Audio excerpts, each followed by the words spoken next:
Oh, hi everyone, and welcome to the Scratticus Academy. We are back with some Eberron today with the Shards of Siberys. Before we dive in, a few quick things. Please check out the links coming up in the chat now. That includes the Discord. We do have a channel just for this game, so we'd love to hear what you think of it afterwards. If you miss out on this one or any of the others, all of our games go up on YouTube in playlists so that you can catch up over there. If you want to get into this game or any of our other viewer games, please go drop Scrat a DM on Twitter and we will get you in them. Tech gremlins have been rife lately, so please bear with us if anything goes down. We get the stream straight back up. It's something we're trying to work out what it is. There's also a content warning for all of our shows, so please check out the one for this show below as well. A huge thank you to our wonderful sponsors. First of all, in the form of Hero Forge that do their coloured minis. You would have seen our new show, our first show today, where Scrat and I had a lot of fun creating and painting some of those minis. So please go check them out. Also, the wonderful Maychan Press. You would have seen their Fae Folio just before this session, another one of our viewer games. And they also created Dark Matter, which you can now get in hardback, which is D&D in space, smushed together. It's a great time. I love it. Go check it out. Also, the Deck of Many, with the Deck of Many Things and the magic moving spell cards, which you can see here. They are a donation in this game if you want to see what happens when we throw that into the mix. They also created Humblewood, another one of our viewer games that you can go check out tomorrow if you want to try that out. Last but certainly not least, also the wonderful Dungeon Fog, which helps you plan out your campaigns, one-shots, you name it, the maps and the notes for it. The great thing is about Dungeon Fog is when you tweak something on the map or in the writing, it updates it on both, so you're not constantly going backwards and forwards and missing anything out. Otherwise, we will go around and say hello to these lovely people here, and we'll start as we always do with the very lovely Hans. Oh, hi. Oh, hi. I'm here being very lovely as always, and I'm also just so excited to play some D&D today. I'm going to be playing Basil Felderan, who is our half-orc sorcerer who just wants to have a party, but is trapped in the woods. You had a party last time. I am ready for every number, every time. We'll do yes, more let's just have a party every time. I'm good with that. I like your thinking. Wonderful, thank you. Then we're going to hop over to, I'm going to still say it wrong, Iogalander? You got it. Yep. Yeah, there we go. Yep. I'm playing Lana. She is a drow artificer, and she's a fashion designer out on the world. I love it. I love it so much. And then we're going to hop over and say hello to Madeline Colley. Oh, hi. Hi, how are you? I'm Madeline Colley. I'm very excited to play today. And I am playing a gnome rogue, Windlenormingus Megrim, who you can call Meg for short if you want. And I work with Lana, the drow artificer, and I think we're going to be in some trouble soon. So it's fine. Don't worry about it. It's whatever. Awesome, thank you. And last but certainly not least, our lovely Captain Fake Eye. Oh, hi. Oh, hello. I'm Faye, Captain Fake Eye, and excited to be back today. I think I've just been sleeping all of last episode. But I am playing Cinnamon Isleleaf, who is a 16-year-old elf rogue. I love it. I love it. Yes, Cinnamon was effectively knocked out when the ship crashed and sort of plummeted out of the sky.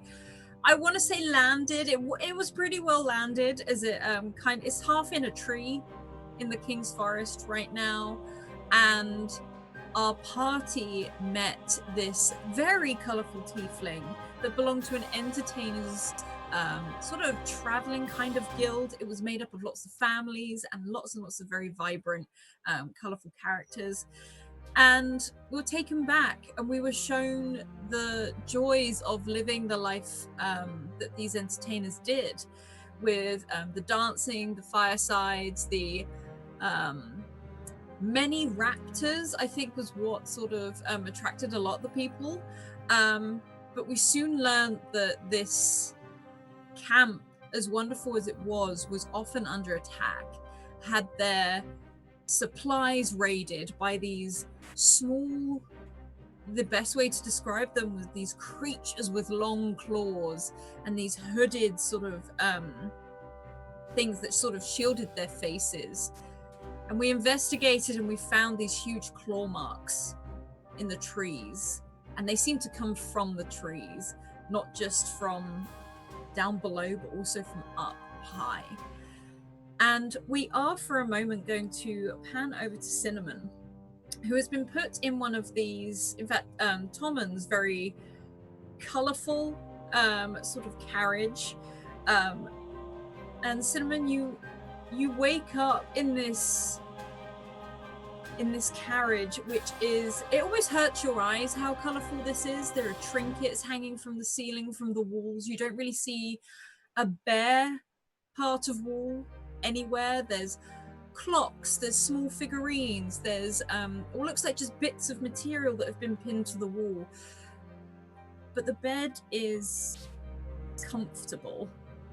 And in this caravan, you wake and you do feel well rested, but as you do, you feel that warmth again at the palm of your hand.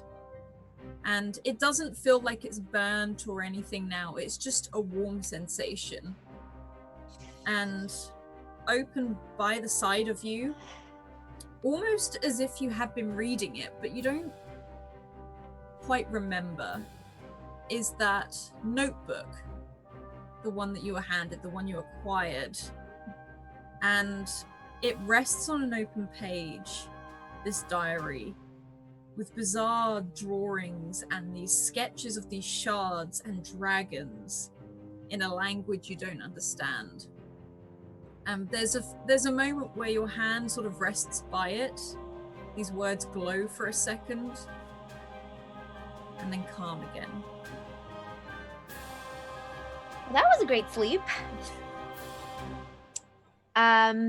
I'm going to look at the book. Can I investigate it? Potentially flip through it a little bit? Are you investigating, or what sort of check are you wanting to do on this? I'm going to, I think it would be investigating. I'm going to flip through the book, see if I can find anything that I can understand. Roll for me. Or if anything matches my little cult symbol. Mm-hmm.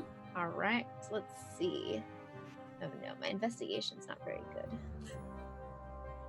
You sort of flick through a few times. You sort of go through the pages, and the words you definitely just don't understand. You're not too sure if you're still sleepy or if this is just not something you're sort of recalling. You do recognize the symbol of the dragons that you saw when you first entered that almost in between. And that old elderly orc woman told you about the shards and told you about these dragons. You can see sketches of almost the exact things you saw there. And as you flip through one or two pages, you do see a machine. Again, almost like it's not quite a blueprint. There's not enough detail on it to be a blueprint, but you see these huge sort of planets and sort of circular, colorful sort of spheres with a stream attached by this. It's a very, very thin sort of metal pipe where these shards rest all the way around the entirety of this machine. I think what happens is just Cinnamon is not very interested in artificery and engineering of any kind. And so she kind of makes a mental note that she's going to show this to Basalt and see if he has any ideas. But she kind of does that teenager thing. She's like, I don't get it. Shuts up the book and puts it into her pocket. And you sit up on this bed. It's a patchwork bed. Looks very sort of worn but lovingly made, and beside you on the table is what looks like some bread and cheese and some water. Looks to have been left here for you from whenever you woken up. It doesn't look like anyone's come in here to disturb you at any point. these are some very nice people. And I'm gonna start eating the food. As I kind of look around, is there like an obvious entrance to the caravan? Right. This is a very tiny little caravan, so it's literally a table, what looks like a bit of a sink, the bed, and the door. And outside, you can hear almost this joyous party sort of music. You can hear a band playing. You hear a lot of voices.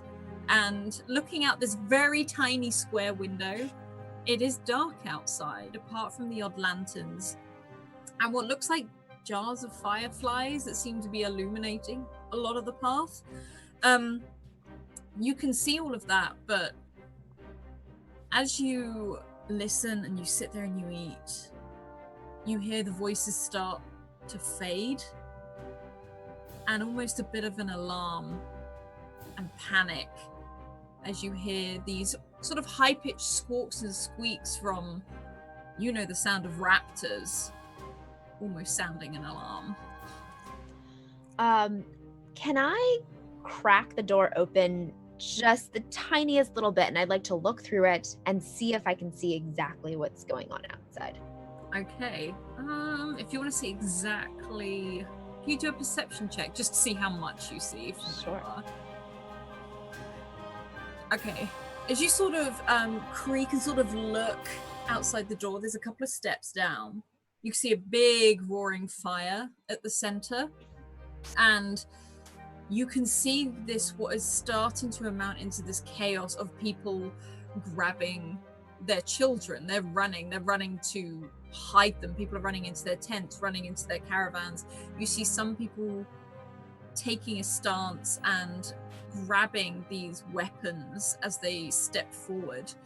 You can see this dwarf, this very hefty dwarf with a massive beard, strapped with these sort of glass balls of like colored liquid, sort of striding forward. And as you follow him, you can see Basalt stood at the front of the fire, and I believe where we left him was rolling up his sleeves as these, at first you look at these shadows that seem to be emerging from the tree line in this sort of like opening of greenery that you're in, and they're tiny. They're almost 3 foot, maybe not even that, and they're hunched and they've got hoods over their faces, but you can see in the moonlight this glint of metal over their hands of these blades as they start to head into the camp. Cinnamon is going to grab her weapons very hurriedly as she's stuffing the rest of the bread and cheese in her mouth, and she's probably still chewing as she kind of like very hurriedly jumps out of the caravan and runs over to Basalt to kind of figure out what's going on. Okay, and Basalt, you see Cinnamon, who has been out for probably nearly a day, mouthful of cheese, bread in one hand, sword and rapier in the other, running towards like you. Trying to put my rapier into like the I can't scabbard. believe she's an anime protagonist. Hey, have I been out for a really long time? Yes, quite a long time. Okay, where are we? What's happening? I heard a party, so I was hoping for food. Yes, we're going to fight these people, and then maybe after food. Okay, who are these people? I'm not really positive, but it's something we've agreed to do. Sounds I good. think you're kind of implied in that, so. I'll pull out my rapier. Hey, Basalt, remind me after all this is over. I have something that I have to show you from that notebook. Okay, right. I'll remember. Yes, I'm positive. And as you both stand there and take your stance, there's this sort of emergence coming from the woods itself. However, Lana and Wendell, you are in your own caravan when you hear this chaos break out. You hear the alert that you've heard so many nights before. But what do both of you look like, and what are you doing in this caravan? What are you working on? You're gonna go first? Go for it. Oh, okay. Lana has a very dark skin, like black as the night. She has tattoo on her hands. It goes all the way up, and then like on her legs too. She's wearing probably like not her full jacket, so she's just wearing like a button-up shirt that's like unbuttoned a little too low, and some booty shorts, and some Converse. And she's probably working on some sort of like costume for entertainment, like carnival purposes. Very flashy, decorative. Has like probably called? I forgot the name of the fabric that moves. Like she's probably into glamour weave. Glamour weave, thank you. Yeah, so she's probably integrating that a little bit into like the costumes, like flashes and stuff. And she's like, I don't want to go out there. This is like the 5th time this week. What if it's just like another weird animal? It probably is not. We need to go out there right now. Oh. It doesn't sound like it's the same thing over and over again. So basically you see this really short gnome, like almost looks like one of the children. And she's got wild hair, and she's got like goggles on her head, like, you know, to supposedly see better, but it just makes her eyes look like anime eyes when she puts them on. And she's still in full dress, like just with her armor underneath her jacket, and you know, boots and everything like that, because she knows this has been happening, and it was bound to happen sooner or later, and unfortunately it is sooner. So now Lana, let's go. Come on. Fine. Let me get my shit. Hold on. She grabs all her stuff. Yeah, and I pull out my rapier and you know, have my dagger at the ready, and you know, whatever I need to do. It's like, you know, I kind of help push her out once she's got all of her shit. And you can sort of burst out of this caravan, and you see these creatures emerging from the forest, these small hooded creatures, and they seem to sort of move almost on all fours, but they still seem to have a set of arms with these blades sort of in the air as they brandish them. You hear that horrible sort of, it's a bit of a snarl, it's a bit of a sort of a clack of teeth as these things come charging towards you. And on that wild magic surge, that is what my secret roll is for. And Hans, it's a good thing, I swear.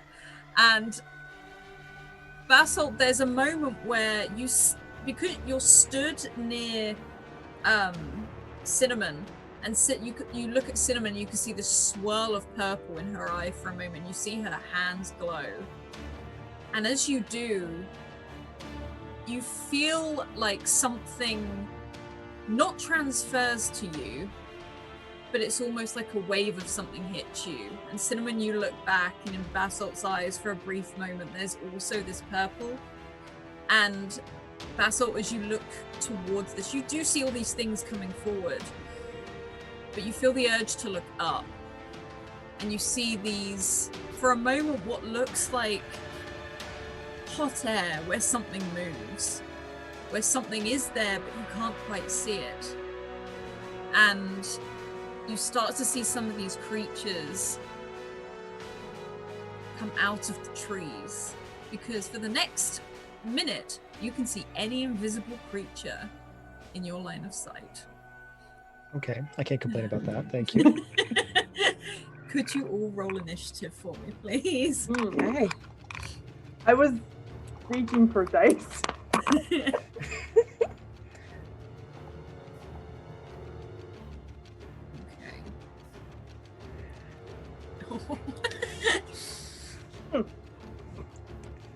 Right, let's have a look. Write this down. so we don't get lost. You're so enamored by the glows that, you know, you guys are going You've suddenly It's seen so these it's just things. so pretty, you know. I've suddenly seen these things coming out of the tree. So proud. Both of us are just like, ooh, purple. Yeah, I was gonna say it's both of you. It's not just one. And okay, so there are these moments where you hear that dwarf sort of like a "Wah-hey!" as these throws these glass orbs into the air, and these fireworks start exploding and illuminating the entire area with purple and yellow, giving you a bit of a sight as you see these creatures running towards you. Wendell, what would you like to do as one of the first ones comes tearing towards you? Basically, let me, coming within range. Oh yes, they are charging fast. Okay, I will go ahead and, you know, use my rapier, because that's what I got right now. Hopefully this works. Yes, it does. Ooh. Stabbity stab. Okay. Could you roll damage for me, please? Sure.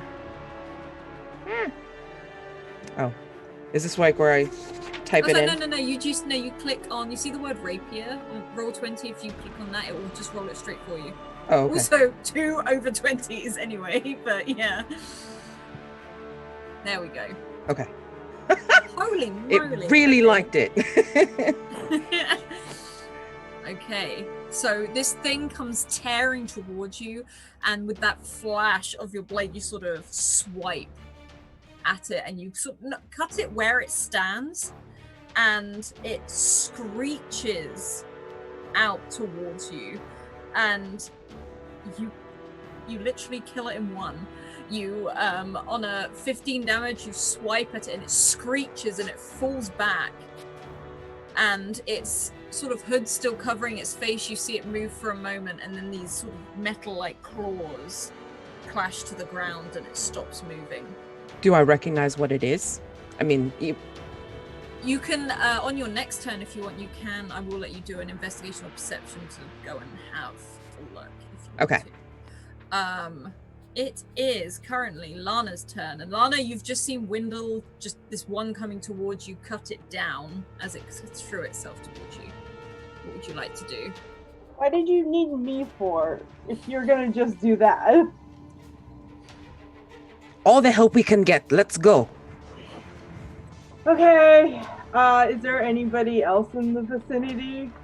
Yeah, you've got about coming towards the both of you where you've just come out of your carriage. You can see a lot of them sort of closing in from all the way around the camp where your caravan was. You can hear the screeching from the raptors that are saddled up. You normally hear that because they can see these things coming before anyone else. You've got about 5 headed towards you, and Wendell cut down the first one that kind of threw itself Yeah. at both of you. Alright.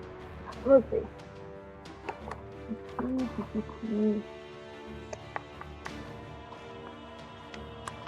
I want to try and I'm gonna raise my hand to it and have like 2 bracelets on each hand that are shaped like little fires. She's gonna put her hands out and like fire is gonna come her hand. Nice, roll for me. Let's see. How this works.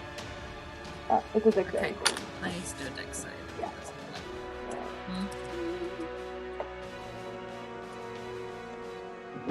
Come on, roll 20, I believe in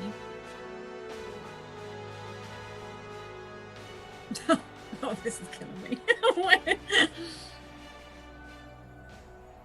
Has the number come up for anyone else yet, or is it just my roll 20? No. Let's try again. Oh, there it is.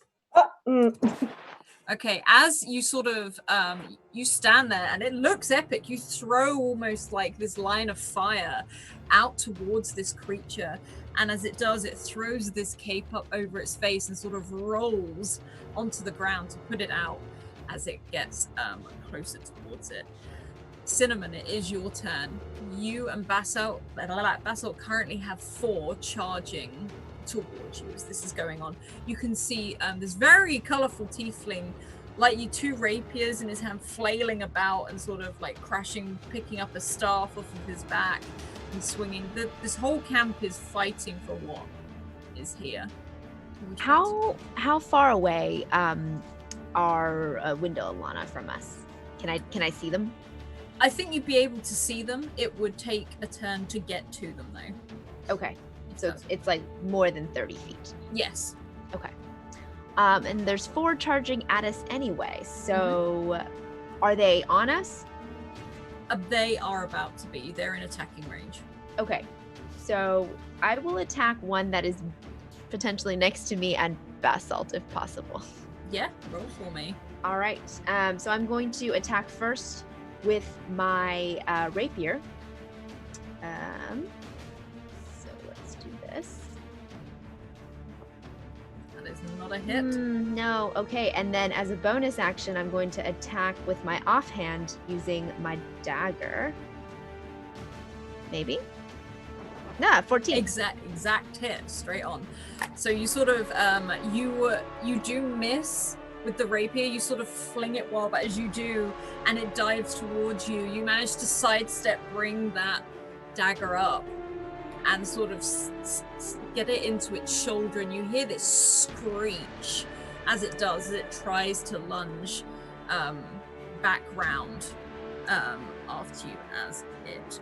And as a free action, I'm going to try and talk to it and say, hi, friend. My name's Cinnamon. Sorry about this. Can we just talk about what's going on? What languages do you speak? Oh, gosh. So I speak Common, Elvish, and Thieves' Cant. This thing doesn't understand you as it has this screech as it roars back, and it's currently flailing as you've kind of attached yourself to it. It's trying to get to its back, and the more you talk, the more it seems to just screech and flail wildly. I turn to Basalt. I don't think talking to them works. It is Basalt's turn at that. Okay, so there are 4 of them near us, and what sort of shape are they in? Like, what kind of formation would I be taking advantage of? You've got one that is currently literally beside Cinnamon as she's trying to like keep hold of it. The other 3, there's one definitely closer to you. The other 2 are coming up behind it. They're sort of looking around. They're not fixed on you, but they are there. Would you say they're in like a pie slice, They're like a cone shape? perfect cone shape. Well, in that case. All right, I mean, why mess around, right? Let's just go with a Burning Hands, and I'm going to do it as a 2nd level spell. Wow. So they've got to do the dexterity save, and then there will be more damage by 1d6. They fail massively. So they'll just take 13 points of damage. Okay, so there's one that doesn't look great that's currently been stabbed by Cinnamon, and you have just thrown out this wave of fire, and they did not see it coming. As you hear that screech around, they look pretty bad. As they sort of fall to their knees, and some of them are sort of scrabbling towards you, these embers slowly burning up this cloak. And I will say, because of as you watch them crawl, these things seem to have 4 arms, not 2. But they look pretty bad. They do look pretty bad. But it is their turn. And one of them has just seen its friend cut down by Wendell, so it's going to attack Wendell. Does a 13 beat your armor class, Wendell? I'm going to say no. No. Okay. This thing sort of like, you see there's this moment where you're sort of like leaning back so that they're swiping at you with these blades, but you sort of maneuver around it easily. And another one, this one lashes out to Cinnamon as it is trying to get it off her back. There's an 18 hit. Yeah, I can never remember which one's which. Sorry, I couldn't find my unmute button. Yes, 18 hits. No, you're good. You're good. Okay. So, let's roll damage. I can spell, it would be really great. Yeah, just take 3 damage, as it's more that it's trying to get you off it, and it catches you almost by accident. Your hand, as you're holding it, you get these almost like these 4, not deep, but just these scratch marks across your hand. It's like a cat sting, if anything. And you do see these aren't claws. They look like claws, but these are actually blades that are almost on these gloves over a set of hands. And we are back up to Windle, who is currently masterfully dodging and moving as this creature comes towards them. I wanted to know if it was possible to do like a Legolas and kind of, use the creature's momentum to, I guess, like trot up them and then try to get behind, so I can like sneak attack or something. It's always a possibility to do a Legolas. You just need to succeed let's say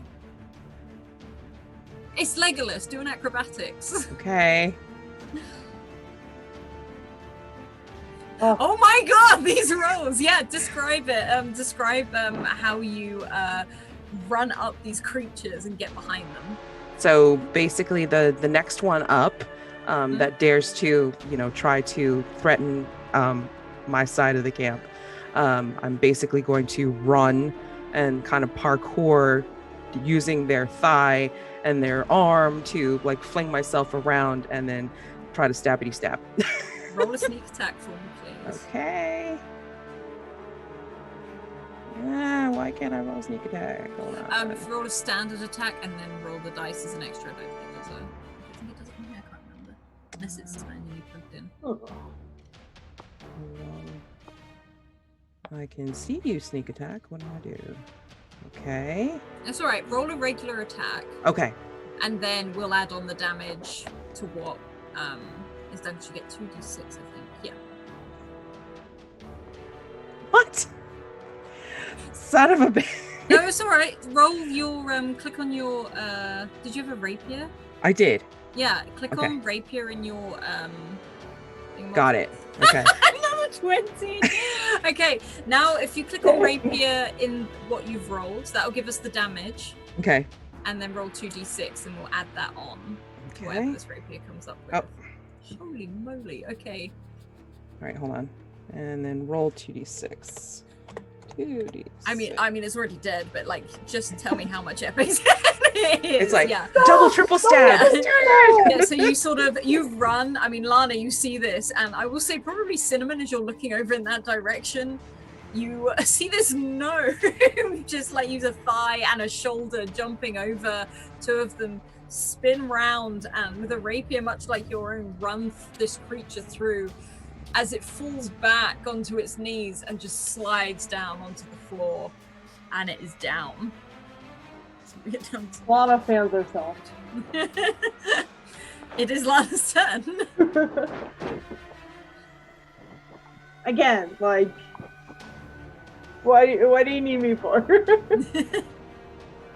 Just do it. You know you can. Alright, fine. And she'll pull her belt and like thorn whip them. Awesome, roll for me.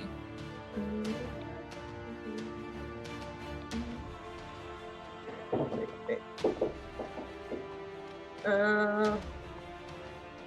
see. Sorry. Hold on. You're good. Okay.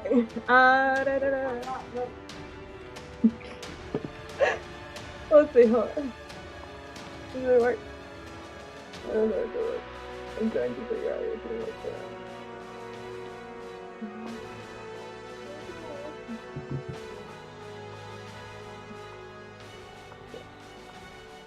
Let me find your Ah, character sheet. Okay, wait. Okay. Sorry, did it work? There we go. There you go. Hang on. Uh, Oh, I'm that's kind of badass. Okay, trying- could you roll me an attack? Yes, you hit. You hit. Okay.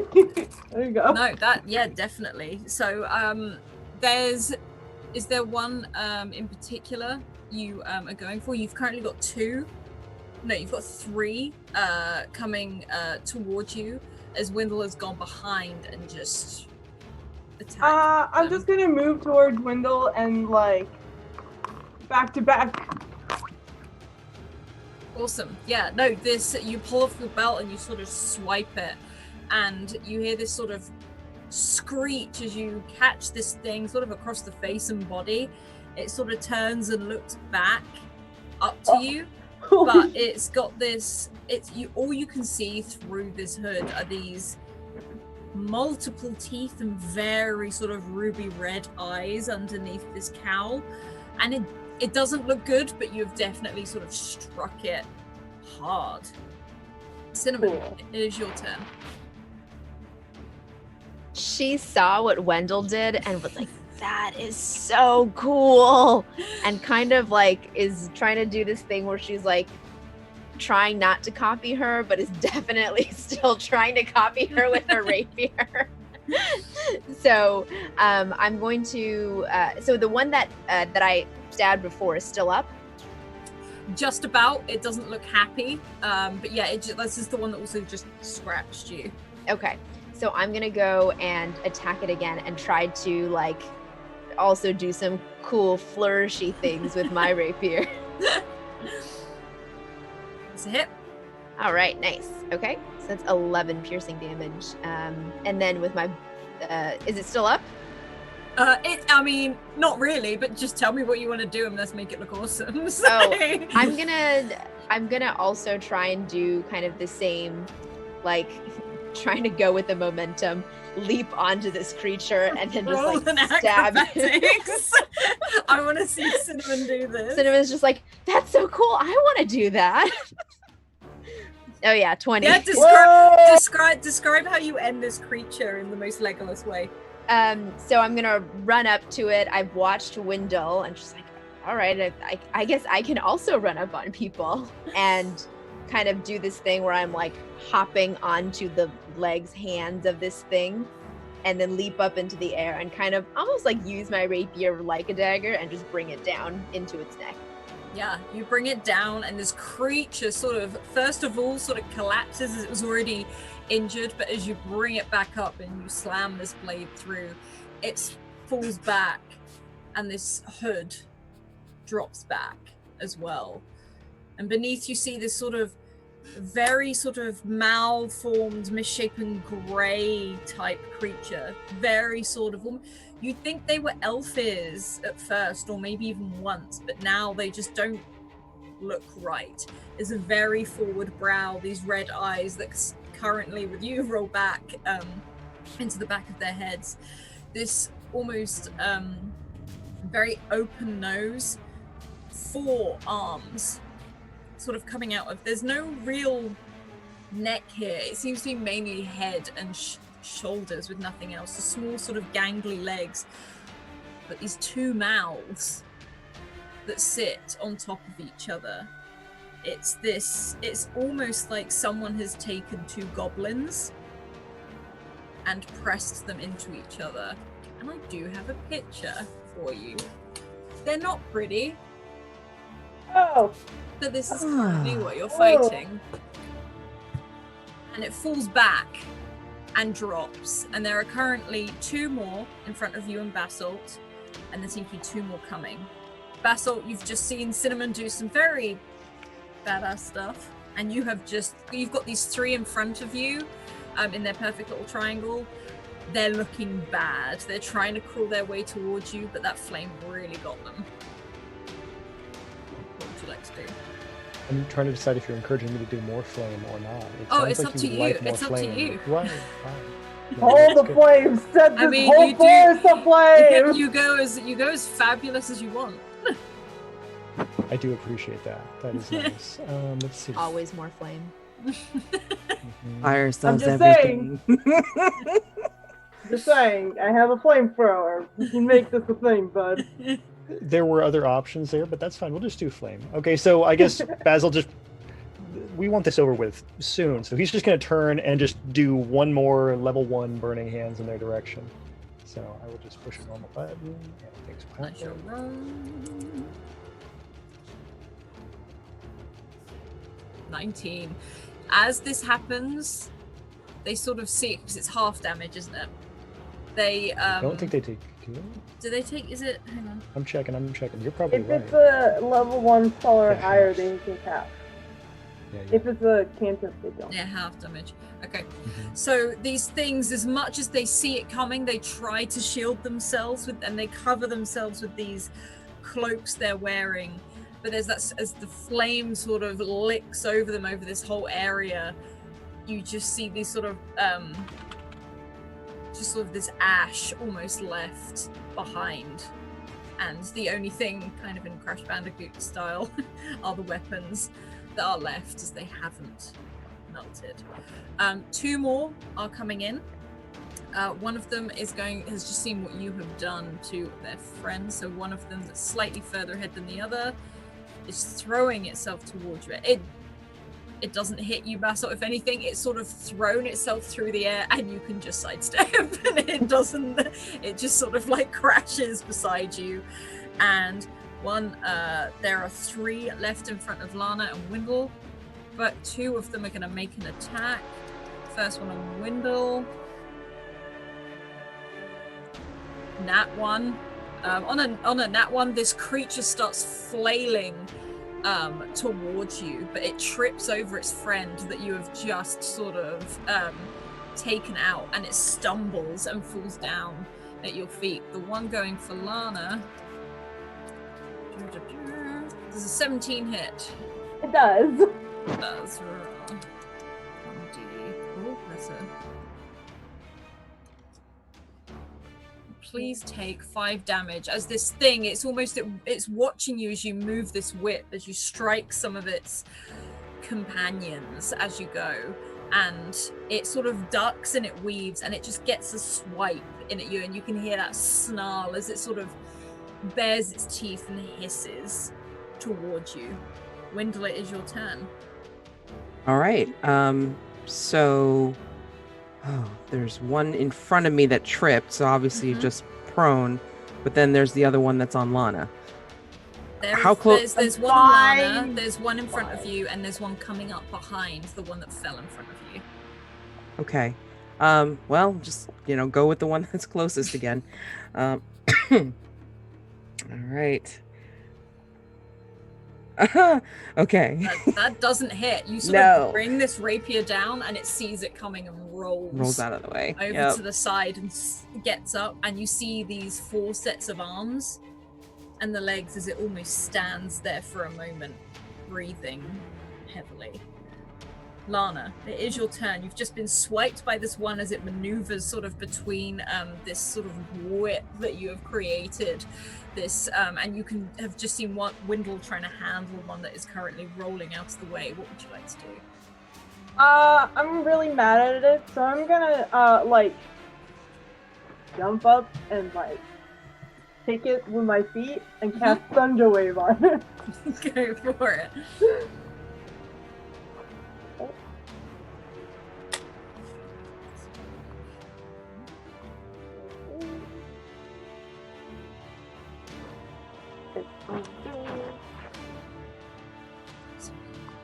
I know.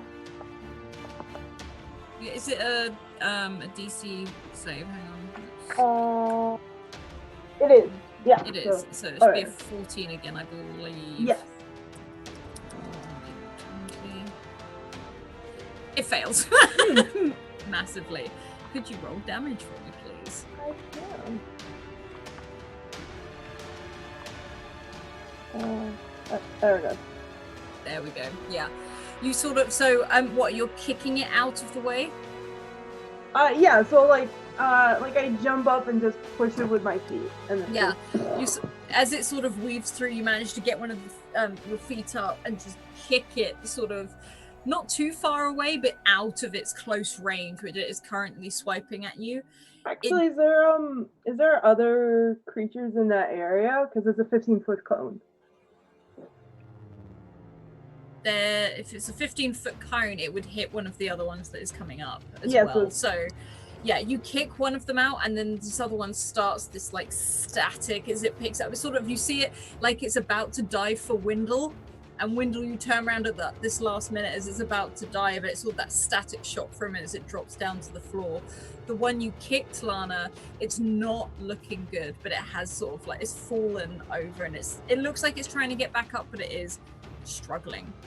Cinnamon, it is your turn. How many are near me again? Or are they all... Basalt just fried 3 of them. You have, you killed the other one. There are 2 more that seem to be coming your way. Okay. I'm going to go after the one that just leaped up at Basalt that he kind of just sidestepped, with the hope that I can get a sneak attack on him, because he is next to Basalt, I am assuming. So, same old shtick. Cinnamon doesn't do much other than use her rapier and her and her dagger. So, first attack, going to go with the rapier. Yep. All right, so I'll use my sneak attack for that one, and then as my bonus action, I will attack with my dagger as my offhand.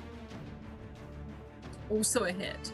Okay. Now, with the first hit, are you striking the same one, or are you attacking one each for each hit? No, I'm gonna hit the same one. Okay. What does it look like as you hit this one? So I think what's gonna happen is I'm gonna run over after that other one kind of falls down, sees this one kind of jump up coming for Basalt, thinking that it's going to hit Basalt, and first going to stab at it, kind of lower down with my rapier into its belly, and then aiming the other dagger into the mouth. Yeah. You sort of get it, one and down it's sort here, of, one up here. It's twitching on the floor. It's not dead, but it's not necessarily going to get back up. It is twitching on the floor as it tries to drag itself away into the woods. You, it is Basalt's. Yeah, it's Basalt's turn, and you've got, you've just seen Cinnamon deal with this other one. You've got one more coming towards you. Well, there's just one of them, so I mean, it's nothing crazy here, right?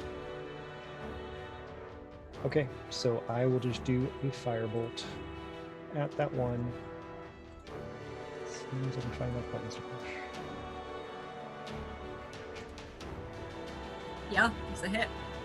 Hey, okay. Okay, again, this one looks pretty hurt. It's come charging towards you as you throw this flame out to one side. And I will say, as you throw this out, this flame out, and you hit it, you hear it shriek. From where you are, you do see this other creature start to emerge from the forest. Something much bigger, much taller, maybe a couple of feet higher than you. And you see these large horns that curl round this very sort of red, almost old woman's face, long knobbed nose, these red eyes matching these things, these long fingers with these claws, this mass of just white and grey hair that doesn't just sit on top of the head but goes down the back a little way in these sort of ragged robes. And these creatures start withdrawing back behind this thing as it lumbers towards you. And it doesn't circle both of you, it's keeping a little bit of a distance, but it's very sort of hunched, and it sort of walks with a bit of a crawl and a lean over as well. And as that is its move coming out, we are back up to Windle's turn. And I will say you can see this because the creatures start to flee where you are. So basically they're all coming out or coming away from us and then moving behind the big mama, I guess. Yeah. Okay. Oh, this will be fun. Just for fun, because yeah. I would like to cast Tasha's Hideous Laughter on the thing. The big mama. Mm-hmm. Let's see. All right. Toss up my little candy tarts and the feather that I have in my little utility belt. And it requires a wisdom saving throw. Let me see. Hold on. Save. Let me find what my wisdom Yeah. save is. Okay.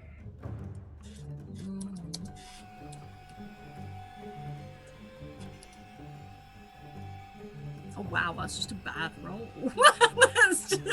Spell save DC is 13, right? So. Yes. Okay. Yeah, no. On an 11, this creature stops moving.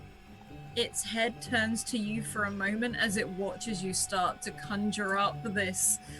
What does it look like when Windle's casting a spell? What is the aesthetic of it?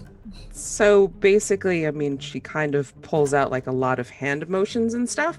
So she's, flipping the tarts out of the little candy tarts out of her belt, and then the feather. She's trying to tickle the tarts in the air, and then basically goes, poof towards the big creature. Is there a particular color that Windle's magic is that radiates from this? Pink. This sort of pink flurry sort of wanders over to this creature, and you see for a moment like it sort of winces and then this sneezes, and then it just starts to laugh and laugh more and more, and this almost chesty laugh that comes out of it, this croaky throat, as it sort of throws its head back and laughs. And it doesn't seem to move any further, but as it straightens up, you can see how tall this thing is as it just laughs. And the things around it start to look a little bit confused as they look at each other and look up towards this thing. Lana, it is your turn. I just like kind of like keep staring at the creature and then yell over to Lana, "Don't touch it! Just let it laugh." So you don't want me to hit it. It's fine. No. Okay, you want me to do stuff, you don't want me to do stuff. Pick a side, lady. I guess I just put my hands over like stomp my feet like Sonic style, like I'm just standing there. We will say that we leave initiative for the moment as Windle holds this creature there. The rest of the camp, you see a lot of heavy breathing. You see Tommen stood there looking a little bit bloodied as he holds his rapier and staff in one hand as he looks back, as everyone has now heard this creature laughing. And it's got this very bizarre humanoid face as it just cackles. And Basalt and Cinnamon, you are probably actually the closest to this thing. It's not like in arm's reach or anything like that, but it does look at both of you. Is there anything you'd like to do?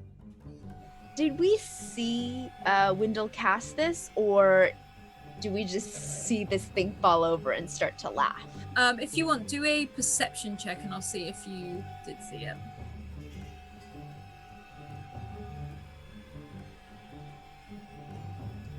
I'm doing my thing where I add a D4 to that.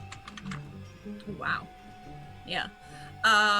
Basalt, you definitely saw it. That wisp of sort of pink magic sort of shot past you. You felt it as it went past. Cinnamon, you think it came from somewhere, but you're not sure the exact person. You know it's a spell. You know it's been cast on this person. What do we do with it now? We got like some snacks we can feed it, or Rope, seeing if it can give us information. You do Did we notice touch it? the smaller creatures are backing back into the forest. I have any rope? I do. Well, I hope so. You needed it for the gowns that we had before. Those are ribbons. It's different. Those are delicate and beautiful, and rope is just for other stuff. Don't worry about it. Alright, I guess I'll do it. Can I try to tie this thing up? Yeah, do a sleight of hand check just to see how you secure it, purely because you can. approach it. Yeah. Nice. You do this like stuff for him. You know how to use your hands when you're making clothes and stuff. So this is not a difficult thing for you. I think we're criminals too, so I think it's like within our nature. It's fine. You're a criminal. I'm a fashion designer. I mean, Wendell, you're stood there. You're focusing. You're concentrating. You can see it's laughing, but its lips are moving as if it's talking. And Lana, Basalt, and Cinnamon, from where you are stood, you see this, you can see in its hands, which are currently being tied, this glass, almost like a crystal ball-esque thing, but it's not like a big one. This is one that you can roll between your fingers. And there's this voice that sort of gruffly comes through as much as it's laughing, and it's almost paralyzed with laughter.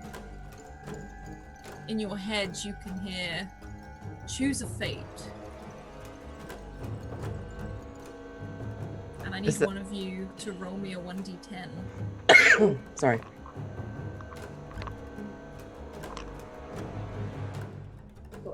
If this is a bad thing, I would be happy to roll the 1d10. Oh, okay, we got a 5.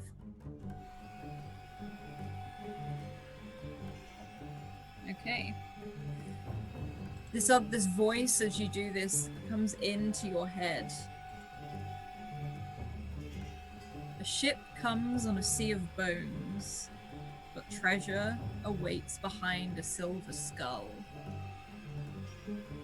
And it echoes, and it's almost like after that the laughter gets louder and louder. And Wendell, you can feel it's almost like your power's growing, like this thing is feeding it as well.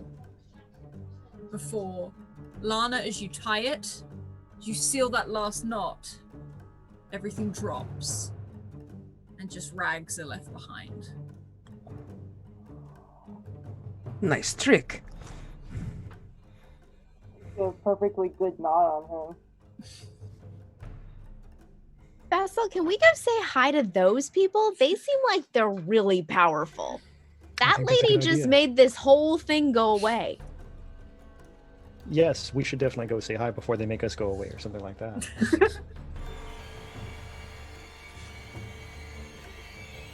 You doing okay? Yes. How about you? Are you okay? That's fine. I just got stabbed. It's whatever. Where? Oh.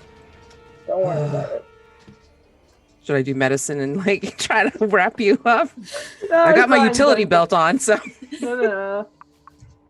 Don't worry. It's fine. It's not like I haven't been stabbed before. Very true. Very true. Cinnamon's just gonna march right up, and whoever's closest, is it Wendell? Is it Lana? Lana is closest because Lana was tying the thing up. Wendell was further back, still in the camp, at a safe, like a pretty good distance. All right, so I'm going straight up to Lana and just hands straight out. Hi, my name's Cinnamon. We haven't met. Nice to meet you. Lana, nice to meet you. Nice move. Thanks. This is my friend. Hello. Stumping up behind with his cane is Basalt. Hello, yes, I see you also like fire. Fire's good. How did you make that thing disappear? It did that all by itself. It has some sort of like destiny magic crap, you know, like things like just disappear sometimes. It's fine. You know, how it'd be like that sometimes. That matches our experiences, yes, yeah. Cinnamon's very confused. So I come, walking up and, I go, it's like, do you need me to bandage you up? God, Mom, get off my back! You need somebody to take care of you? No, I don't. I really don't. I'm just here because we're friends. Hi, I'm Cinnamon. Hi. Hi. She's like like thrusting your arm up and down. which Yeah, is how I'm she I'm greets pretty everybody. short, so it's gonna be like He takes the whole gnome and shakes her. flapping in the wind like Daffy Duck. It's all right. Let's not shake her brains too much. I'm Cinnamon. I really liked your moves. I tried it out myself. It seemed really cool. We should like exchange some notes about rapiers at some point. Hey, we can do that. Windle Normingus Megrim. You can call me Meg if you want. Nice to meet you. Nice meeting you This is too. my friend. Hi, big guy. Hello, yes, Basil. I am also, yes, her friend. So yes, you see this kind of mess that we have, but this is the first time we've seen that, and I point I to mean, the. speak for yourself. That shit happens all the time in Zendrig. I don't think we saw the big one though. I think we saw maybe saw the little ones. I'm just When we saying. spoke with Domlin, it sounded like it was going to be maybe like a medium-sized problem, not such a large Yeah, problem. I mean, to be fair, we haven't seen that here in this woods. That's true. That is true. I thought this place was supposed to be protected or whatever, but I guess people have been not doing their jobs. And as you all stand here, you recognize Tommen. And Wendell and Lana, you all know Tommen very well. He kind of looks after this whole camp. He's very much the talker, the organizer, and making sure everyone is safe and okay. This tiefling, huge, sort of large ones, very colorful, big smile. He's a bit of a charmer, but at the moment, he's come over and he's in his shirt that looks torn down the arm. His very colorful trousers also have these sort of like dirt stains sort of covered all over where he was knocked to the floor, blood sort of staining parts of it. He still has a bit of a smile on his face. He's like, well, that was rather eventful, but you kept your end of the bargain. As he looks to Basil and Cinnamon, he's like, it's good to have you awake, dear. How was my carriage comfy enough for you? As he's sort of like rubbing his like face and eyes, even though you can tell he's still trying to sound very friendly and polite at the same time. I will pull out a flask and give it to him. He takes it. He needs new clothes too. Look. Yeah, it's a real travesty what happened to those very beautiful clothes of yours. Maybe you should take them off so I can fix them for you. And he sort of like he sort of smiles, give you a sort of a coy look, and turns sort of back to Cinnamon. He's like, how are you feeling? Hi, I'm Cinnamon. Nice to meet you. Oh gosh, you're Thank cheery you. for someone who's just woken up. Hello. And he sort of like shakes your Well, I hand. had a great rest, and I'm assuming you left me the bread and the cheese and the water, which were really great. What's your name? Yes, of course, I'm Tommen. I live here.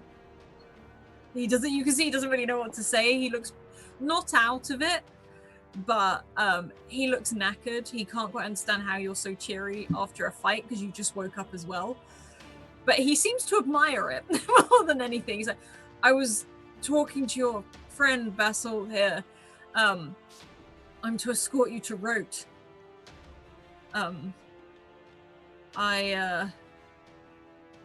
There's, well, in a city there's information, but it was in return for helping us tonight against those things, and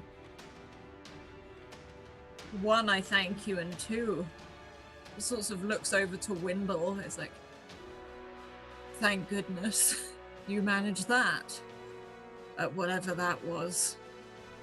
Oh, it was just something very funny. Windows I pull that out for good around these here occasions. parts.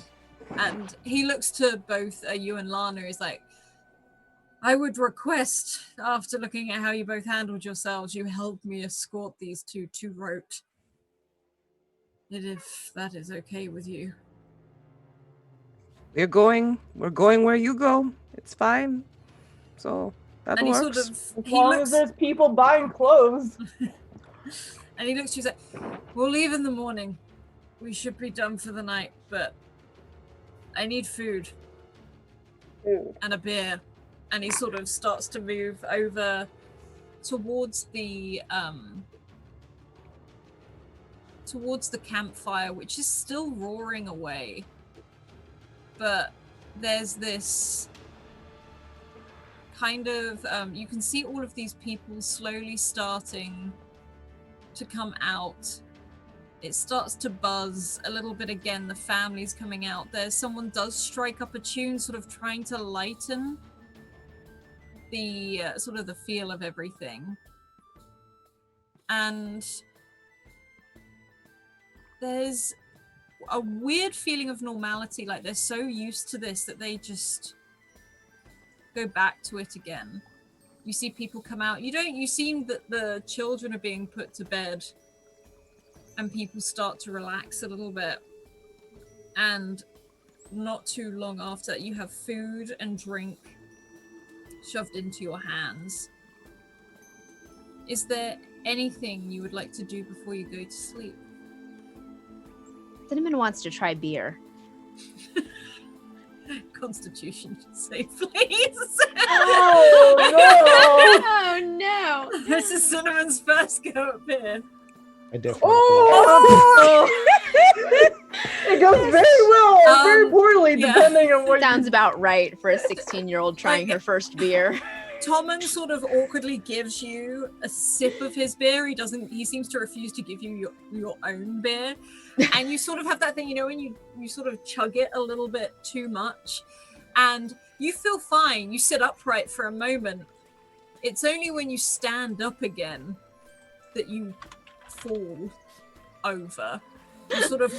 You try to catch yourself. Tommen sort of grabs your arm and seats you back down. But you're just seeing a lot of double. You sort of look towards Basalt and he looks like it's you swaying, but it looks like Basalt is currently swaying next to you. I nudge Lana and I go, "Hey, do you think this is a good time to play hands?" And I go with my dagger. I'm like, listen, as much as I think that you're gonna be fine, there's a monster on the loose that I really don't want you to lose a finger right now. "Oh, not me. I was going to teach her." As she's like swaying with her. Child! I think You already maybe one new thing at a beer time. tonight. There's no need to do this. Fine. It would be funny. We saw a monster laugh. Basalt, you can hear this. She was just healing from an injury just a moment ago. Oh. Okay. You've been wonderful to help, and this is great. I apologize. But when she is sober, we teach her how to play hands. Hey, have you guys tried this? This is great. Tommen is Yes, currently we taking it have. out of your hand as you're doing that. Yes. He's taking it away. So are you guys just like going on like a binging beer quest, or like what are you guys up to? Clearly not. She has no idea how this is supposed to go. So, we're supposed to go into Rote with Tomlin as part of this whole exchange of battling monsters. Yes. Well, yeah, but like, why are you guys going there? We were in Sharn, Yeah. and we were on an airship, and then the airship was knocked out of the sky in a heated air pirate exchange. And with that, we were in a tree, and in exchange for getting the airship out of the tree, we decided that we would fight these monsters. And so now we have fought the monsters. Thank you for the help with that. And we are on our way to Rote. But like, road is like a poop hole. Why are you going there? That's a very good question. Cinnamon, why were we going to Rote? Can you think of any particular advantages there? Do they have beer? I hope not. Tom was like, "No more beer for you. Put it down." Did that globe that the monster had that was talking, was that to everyone or just to whoever It was was nearby. to everyone. It was Oh. to everyone. You had a connection to it right there, so you would have definitely heard it. Got it. Do you remember that monster said something very strange? What was it? It was something Oh. about ship. Ship, bones, treasure, silver. Does that have something to do with your ship? Was your ship made out of bones? I think it was a normal ship. Was there boning on the ship? No, that's a corset. You're thinking of a corset with the boning. Oh, yes. We have to get the story straight. And there's a moment where Tommen looks to Cinnamon. That book, the one you carry. In Rote, there is a library. I hope you don't mind. It was open when you were in there, and I had a look, and I can't read a single thing in it. No, me neither. And he looks at you. Right, so it's not yours. No, someone gave it to me. Right. You're very trusting. It's Extremely trusting. Well, people are normally nice. I roll my eyes a little bit. I just get, like looks over and just gives you like something I noticed. It glows. So does my hand. I'm sorry, what? And he sort of looks over at your hand. Well, sometimes I don't really control it. You have You a don't dragon mark? control it.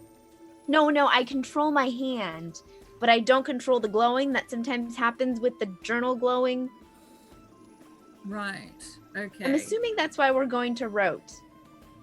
I mean, Rote, and he sort of takes out a piece of paper and he starts writing things down for you. It's like, right. When you get to Rote, when I get you to Rote, you're going to go to the Great Library and you're going to ask for Elder Finnick. He's a translator and knows weird stuff. If they say there's no Elder Finnick, there is. Ask for the Underlibrary. That's where he is. Underlibrary? Yes. What language is this book in? I don't know. And he sort of sits back. He's like, but he'll know. He knows everything. I admire him.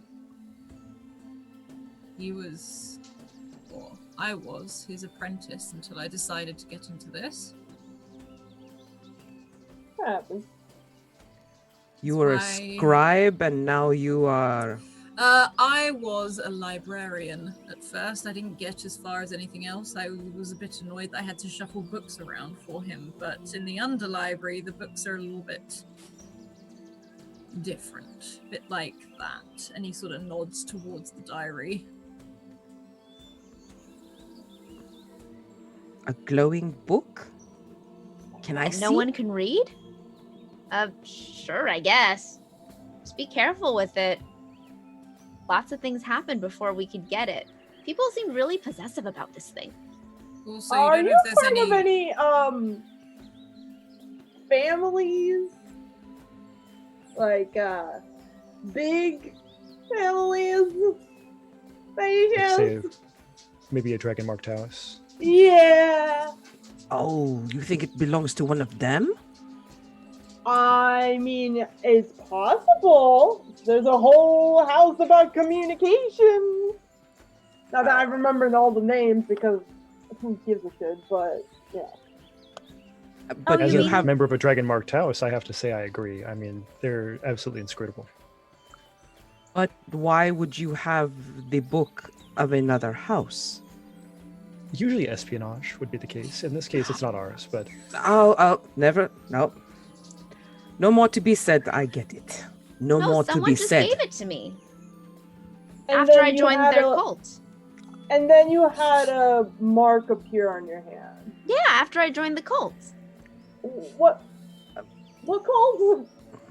You know, you hit 16 and you join a Oh my god! Like, yeah, out of the 500 Sharn cults, which one? You know, the Sweet 16. Sweet 16. You joined a cult.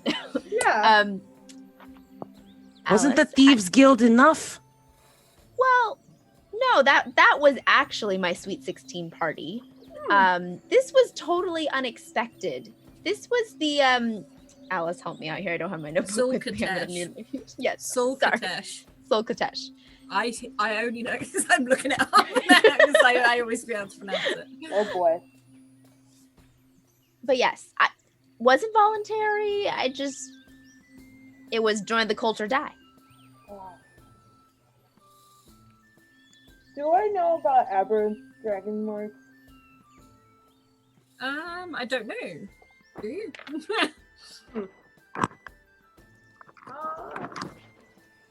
Good question about that. Well, you see, there's like some dragon marks that appear on people, and they make them like do like they make weird things happen on their bodies, and they're like not sanctioned, and it happens when two houses sometimes fraternize. Or it could be because of a cult, also a possibility. The thing on the palm of Cinnamon's hand, you can see glows of purple, and it's got a magpie at the center of it. Is It there... resembles no house. We know that symbol?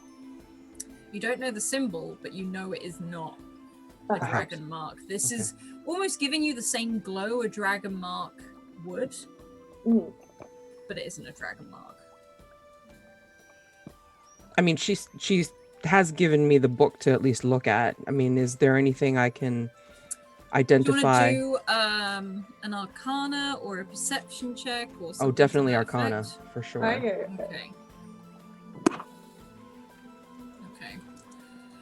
You Well, you are so good, definitely- Lana. Look at you. Listen, I'm a smart cookie. Been around the block a couple times. You look over this book, and for some reason, Wendell, you can't get anything from it. Nothing at all. But Lana, on a 25, you sit there and you realize that's because something is locking you out of it. There is a spell that is locking you out of it. This diary isn't using a physical lock, it's using a magical one. What is your problem? It's in complete gibberish.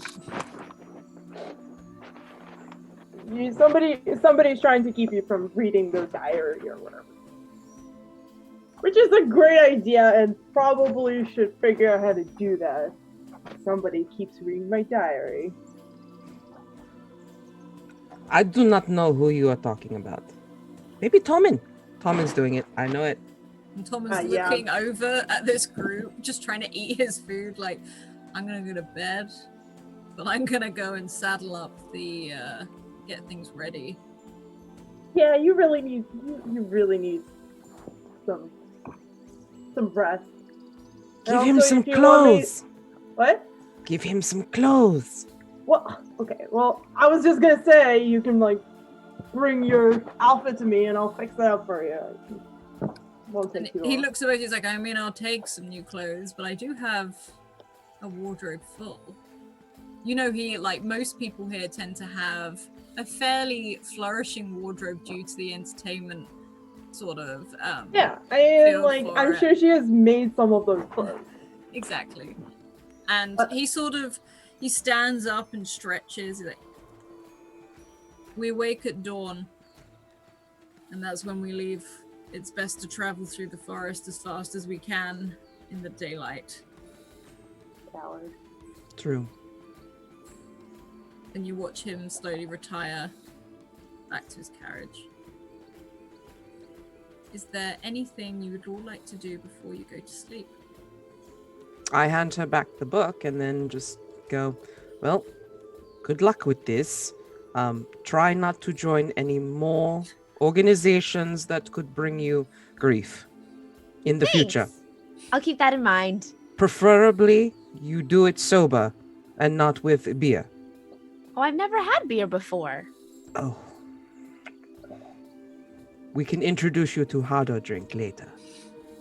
Okay. She is still do we really 16 want years to old. do that? That's I don't know always if I it. want I to be wonder a part of wait, this. what limits does this world have? I mean, I don't know. So I'm sure we can introduce her to harder stuff, but do we really want to do that? I appreciate that. Yes, thank you. She'll be fine. Listen, so one of us has to be the adult in this conversation, and I guess that's me sometimes. I think as like Cinnamon and Basalt are walking off to like go to their respective places to sleep, she's like, well, I really like those people that we met today. They seem really trustworthy. Agreed, and very capable. And you can see everyone, there's pallets out and everyone is starting to sort of hunker down for the night. Sticking close to the large fire, both for warmth and for protection and light, as you fall into a sleep. And I think that is where we will take our break.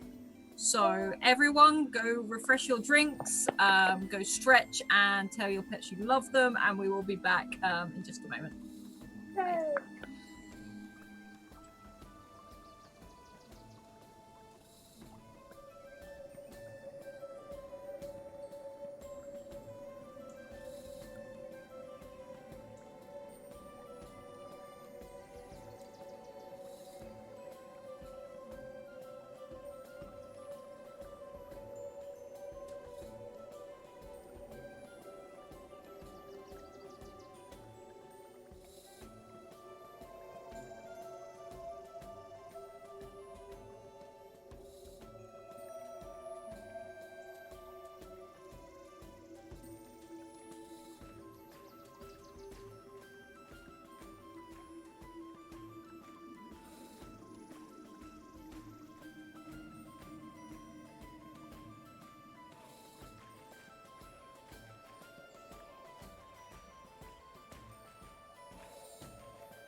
Oh, hi everyone. We are in the middle of the King's Forest, and there's this, as the sun sort of comes up in the morning, it's got a very sort of soft, warm glow to it. You can, what wakes you up is Tommen sort of coming around and just waking you all up. The rest of the camp is very quiet. It's sort of, you can see one or two people getting up and about and doing their chores. You can see two halflings walking off with like these big buckets of food off in the direction where Tommen sort of puts a finger to his lips and he's like, this way, quietly, as he starts stepping over some of the people as they're sleeping, as people seem to have crowded a lot by the fire after last night's spooks, as it were. And he leads all of you over to the paddock. This sort of, it's definitely a movable one. You can see where it's mainly like wood leaning up against wood and bits of trees. And you can see these raptors, all varying in like different colors. You see now these halflings are holding up these buckets and they're sort of like shaking to try hold them still as these raptors are diving their heads hungrily into the buckets, looking very excited that breakfast seems to have come early. And these raptors are pretty big. A lot of them, as I said, they vary in color, but they have like a saddle on the back. The halflings are starting to saddle them up. You can see a cart strapped to two of them where provisions and other what look like trading goods. You're thinking Tommen's probably going to be doing some trade whilst he's there as well. And these raptors have these very colorful feathers on the front of their muzzles, sort of flourishing back. And he looks over to all of you. He's like, well, pick one, or you can ride in the cart. It's up to you.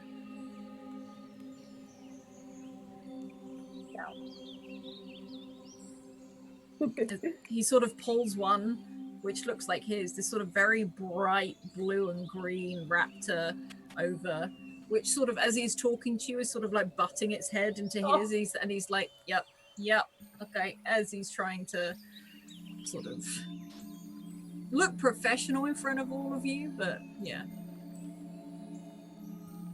I think I will stick with the cart. No problem. You guys want to pick? I was curious, how do the raptors react to, say, fire or like sudden earthquakes?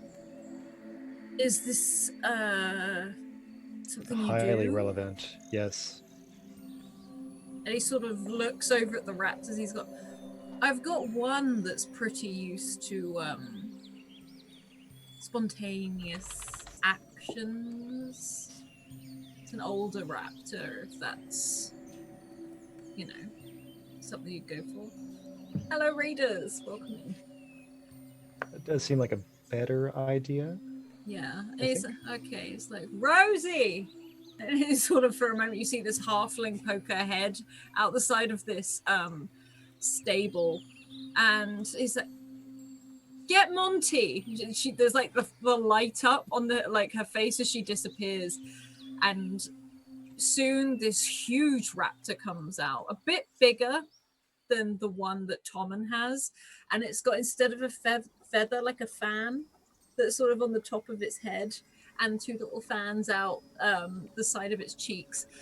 It's graying at the fans and at the muzzle. On some of the scales you can see a very sort of pale green as it sort of trudges over, and you can just see how much more muscular and bigger this raptor is. A huge sort of saddle on the side of it. You think maybe it's normally either used to pull carts or carry heavier like saddlebags and things like that so that it won't get spooked. And Tommen sort of brings it over to you and it's like, this is Monty. I think Monty and I understand each other quite well, yes. My brother named him. He sort of smiles. And then you can see a sort of a tad bit of annoyance. My brother's called Monty. So creative, that one. And he sort of looks at, he shouldn't get spooked easily. He'll be in good claws with this one. Right. Well, thank you. And he's like, would you like a boost? I don't know how effective that. Maybe I should try it on my own first. And he sort of gives you a bit of a nod, and not walks away from you, but he walks back towards the others, and he's like, right. He looks at Wendell. You're in the cart. What about you, Lana? Where are you going? I was gonna ask if I can ride with you, Mr. Big Man, Fire Boy, Who, me or Basil? Basil. Basil. I will say I- these raptors are usually a one-person thing because of what they look like, but Okay. I assumed that it was like big enough for. Since you these said it are was a sort of big- like they sort of have like the Okay, where, so it'd that's be fine. the slant over there. I mean, you might slip off the back if you do. Whatever, it's fine. I'll just grab another one. Whatever, whichever one. You can see one that is a very sort of fiery color, these sort of reds and oranges, and a very sort of a flick of a yellow and orange feather, and it's sort of eyeing you up, like looking at you, tipping its head from side to side. And Tommen looks at it. This is a new one. We haven't even named it yet. I'll walk over to them. Easy girl. If you want to roll an animal handling, Oh you boy. can. If you don't have to, because otherwise they are pretty calm. But I'm more thinking like, if you want to see how well you approach it. Yeah. We'll see. Oh no, hang on, you got a 19 first.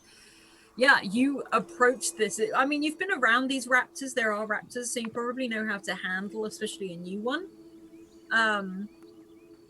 But it's sort of as soon as you. Well, how does Lana approach it? She goes into like hunter mode, and she's just kind of slowly approaching it. Like gets herself really low, and just like staring right at it and just keeping eye contact the whole time. Yeah, and you approach it. It sort of watches you as you go, and sort of like leans its head out towards you for you to meet it, and you can easily climb into the saddle as it lets you. And then Tommen looks to Cinnamon. He's like, right, what about you? You a cart rider or How hungover is Cinnamon? I mean, I don't think I think he only allowed you a sip, so I don't think you're gonna be hungover. You literally Did you had a drink sip water from, is the like, question. like you literally had a sip from his flask, but it All hit right. you fast. In that case, I'm gonna pick one of the raptors, the most colorful one. Oh yeah, you can find one that's like 3 or 4 colors. It seems to be a mixture of greens, reds, but they sort of blend to blues and yellows as well. Especially down these big sort of speckles down by the tail. And Tommen sort of again walks over. It's all saddled up and ready to go. What would you like to name it? 'Cause this is another new one. Ooh, another new one. I'm going to name it. Is it male? Is it female? Can we tell in raptors? What do you want? Ooh, all right. I'm gonna name this raptor Petunia. Oh, the cutest of raptors. Okay. I And- named mine Ash. Esh, awesome. And you all managed to saddle up. There are provisions in the cart, and Wendell, you can easily make yourself comfortable. There's sacks, there's material and cloth and stuff like that. You can even work away a little bit. Is back. there any, before we go, are there any small creatures about, like squirrels or birds or anything like that? There's some. You can definitely hear some birds up in the trees. The only reason I say that is because I can speak with small beasts. Awesome. So I don't know whether, they happen to see any of the weird ones or, creepy ones, however I can try to convey that simple idea. The birds up Last in the night. trees, effectively, they do answer you, and it's more the motion than anything else. They sort of fly down to you for a moment, and they fly off in a direction which you feel is almost like the safe path, where it's, if they're comfortable enough to fly, you should feel comfortable enough to travel, kind of thing. So they're almost indicating that to you by that. Okay. I kind of, call out to Tom, and the birds say we should go that way. And he sort of stands up in the saddle and looks. He's like, "We've never been wrong before. We'll go that way." I just nod my head. Yep. He gives you a bit of a smile and sort of clicks his tongue towards the other raptors that are currently pulling the cart that you're in. And they start to motion forward. And he looks to Basalt, Cinnamon, and Lana, and is like, "This way," and starts a steady sort of movement for all of these raptors to move. And there's this moment as you leave the camp behind you, the voices fall away, and you're in the middle of the King's Forest as you go. And all around you are these trees. And these trees are huge, they span high. They're not so big that they like block out any of the sun or anything like that. If anything, you've got a lot of dappled sunlight coming through these trees. And for a while, it feels like the King's Forest you've been through before, if you've been through it before. And there's these, you can see the birds that still sort of flutter ahead. There's a lot of wildlife here, sort of peeking their heads out every now and then.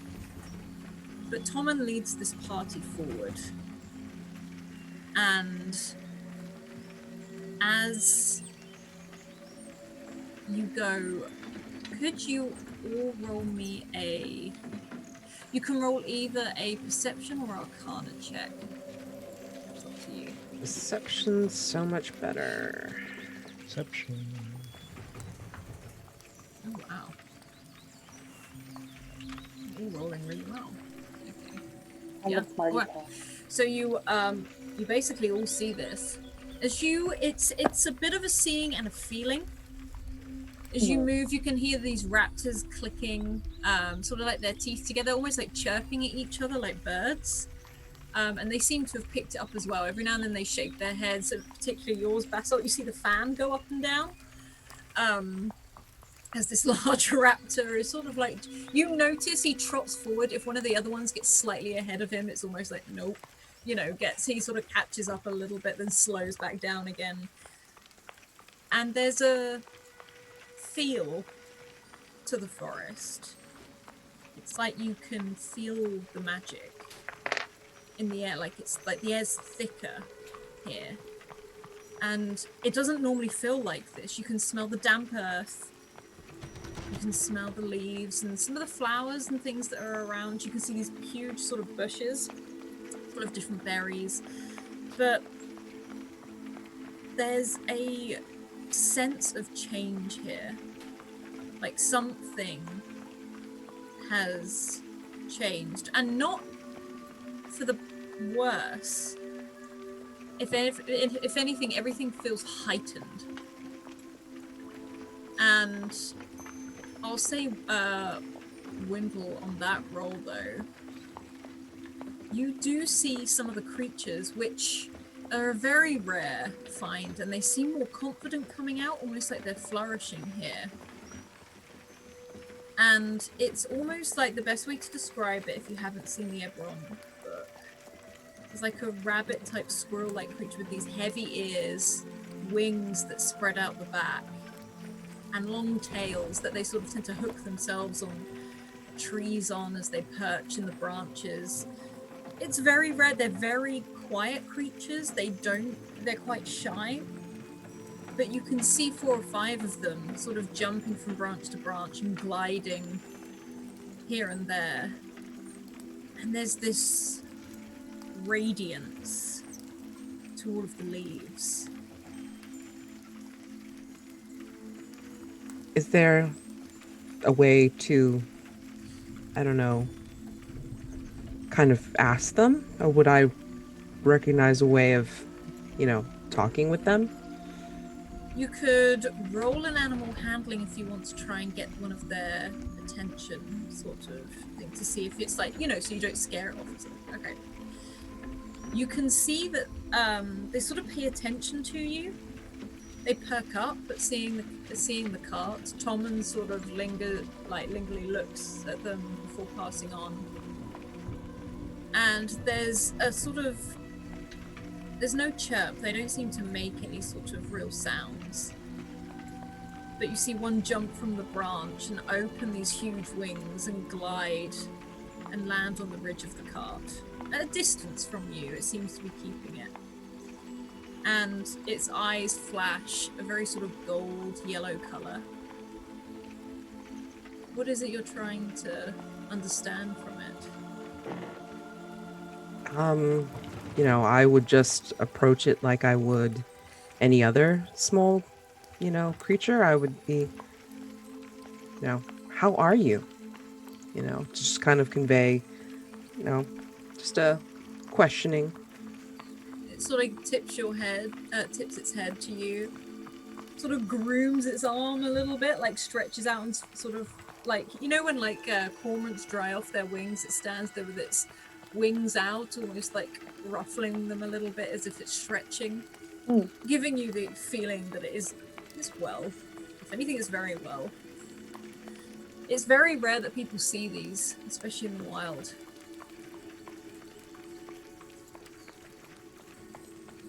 I mean, I don't want to, say anything to anybody else just because, I don't want to spook it. I just kind of do a very soft wave. It sort of starts to reel in its wings, takes a few sort of little hops towards you, sort of stands up, rears itself up as if it's kind of looking you up and down.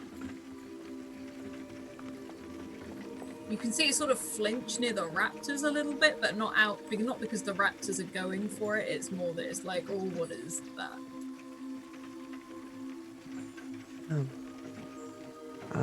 I don't know if anybody's, I guess because it's flinching at the raptors, it's like I don't have anybody really near me that I can sort of say, this is odd.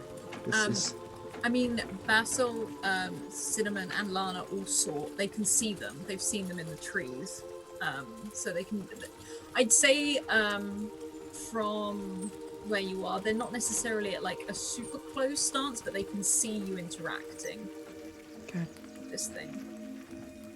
Well, then I just murmur, almost partly to myself and out loud. I go, this is very, very odd.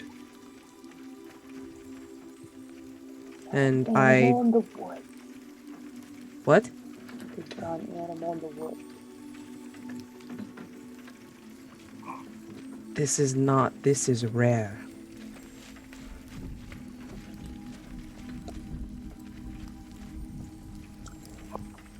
I will take you up on that because I've never really been in this forest before. I've only been in the jungle.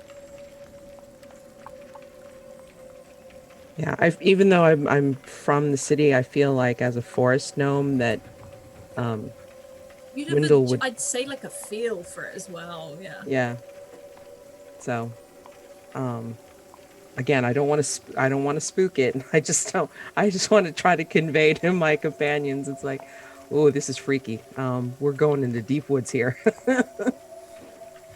As long as you don't disappear, it'll be fine. So Cinnamon grew up in the forest. Can she make some kind of nature check to see kind of where this is coming from, what kind of magic this is? Yeah, sure. So much for growing up in the forest. I don't add it. Nat 20. Ooh. Nice. Very nice. Nat 20. You, if anything, Cinnamon, you may have seen one of these once as a child out in the forest. And it's more like one of those things where it's fleeting and the kids come back and go, I saw one. And it's like, no, don't be ridiculous. They're gone now. They're almost the equivalent of wisps and spirits. People, you know that maybe some of your family and things like that would have stressed the importance of them being looked after if you ever did find one. The only other times people have heard of them is normally when a rich lord or lady has got their hands on one and they keep it almost like a fascination. Very well looked after, but it almost becomes like a companion. And they do become companions. It's almost like when if they find someone they like, they might follow. But again, it's been so rare. You would have heard stories for sure. Maybe little drawings and sketches of people. You would have seen a wide variety of variations of what they look like because they're passing sort of in time. You would have had lots of different sketches from moments of people's memories. And they tend to not feed on magic. It's not like a feeding thing. They just thrive near it. These are really rare. I've only ever seen this like once before. You're muted. Exactly. And we have seen about 5 of them so far.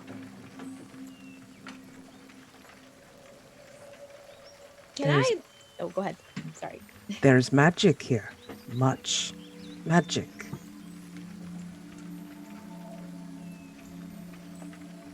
Can I stretch out my hand almost like a cat?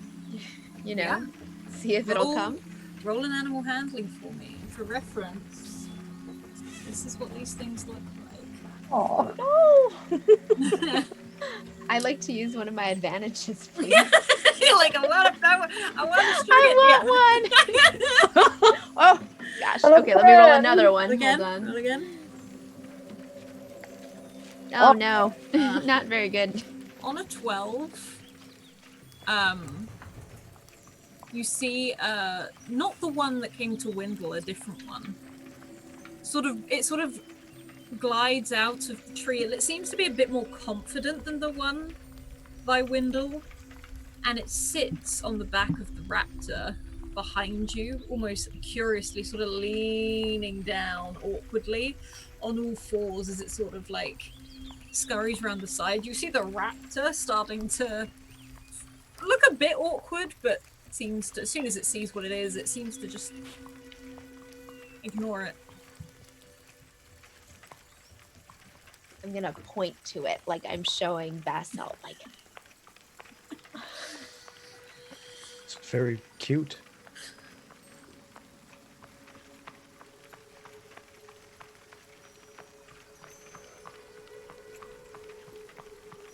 Try and ride very gingerly and not spook it, like a sleeping cat.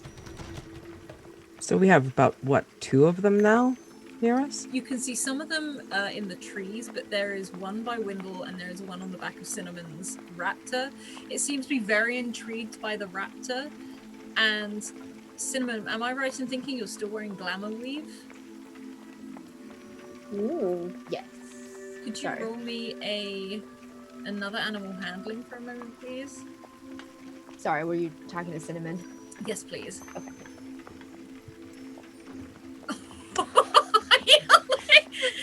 It's almost like The universe doesn't want you to have a cute fuzzy cat. This thing starts to get a little bit closer to you, and then whatever the pattern is on the glamour weave, it sort of rushes up to it, and you hear this squeal as it sort of falls backwards and tumbles, and it sort of slides down to the end of the raptor's tail, and it's, you know when a cat fluffs up? It's sort of like fluffed at the end of this raptor's tail, and you think it's trying to hiss, but it's not really that vicious sounding. Poor guy. What kind of glamour weave does he have? Forgotten exactly what kind of glamour weave, but I believe it's I knew you had the dragons on the boots. yes, I had the dragon on the boots. Ooh. But I think it was like a green colored glamour weave, just like outfit, including like a cloak. Yeah. I just comment, you are overdressed for the forest. You're underdressed for everything, so. I work for you. Make you clothes.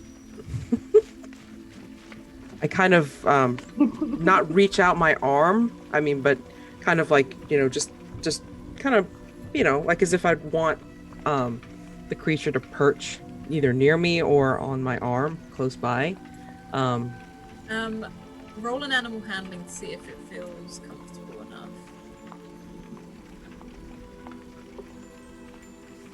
That's what Cinnamon wanted. Sorry!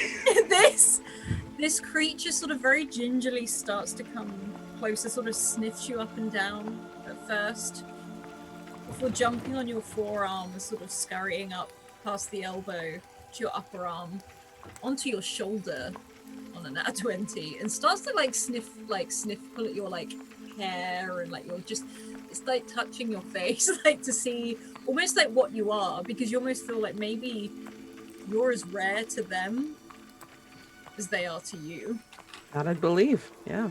I mean, and there's plenty of hair to, to touch and go over and stuff, so that's perfectly fine. And I just kind of look over at Cinnamon, I'm like, sorry.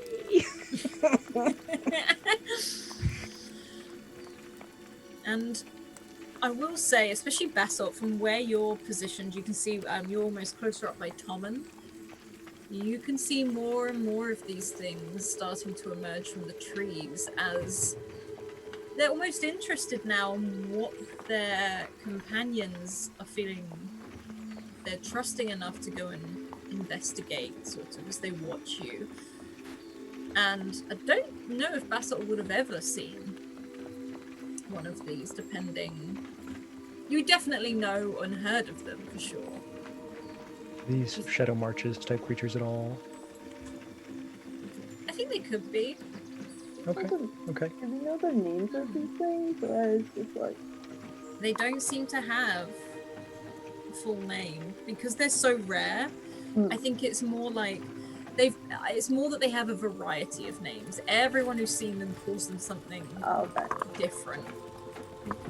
We got like a Bigfoot situation. Yeah, some people even call them wisps because they're as rare as them.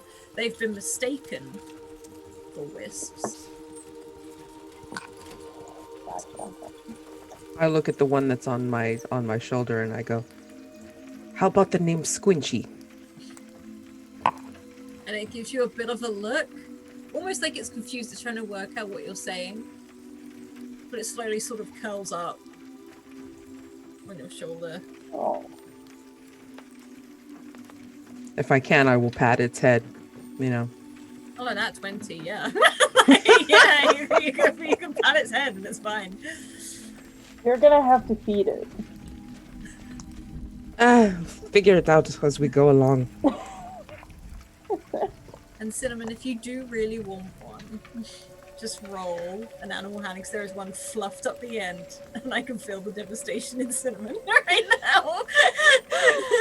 Let's try this one more time. Despite It's more having that you, I think you might end up gaining one, it just might be really angsty.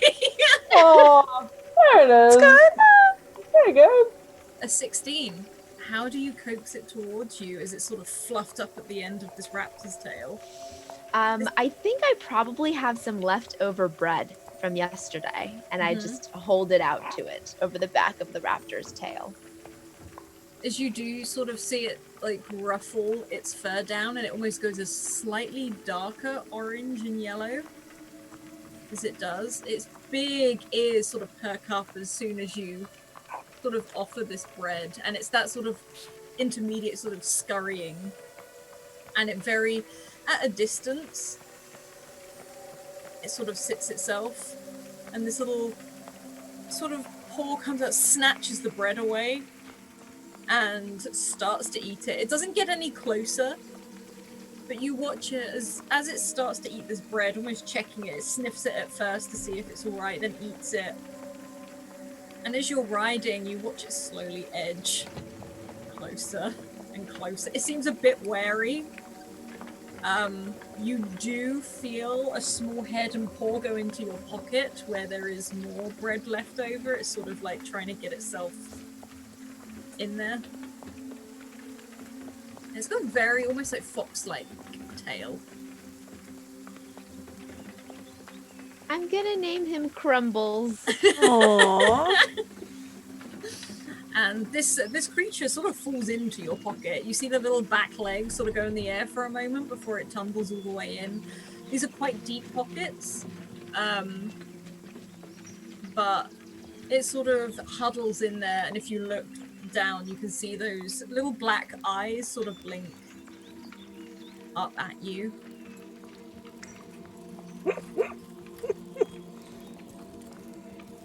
That's adorable. Yeah. I'll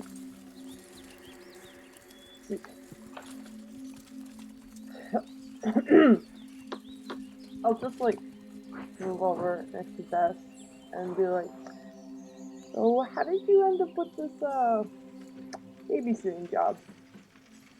Oh, Cinnamon's terribly skilled at a lot of things and very helpful all around. But we've recently kind of have a new agreement with a group where we're looking for particular items, and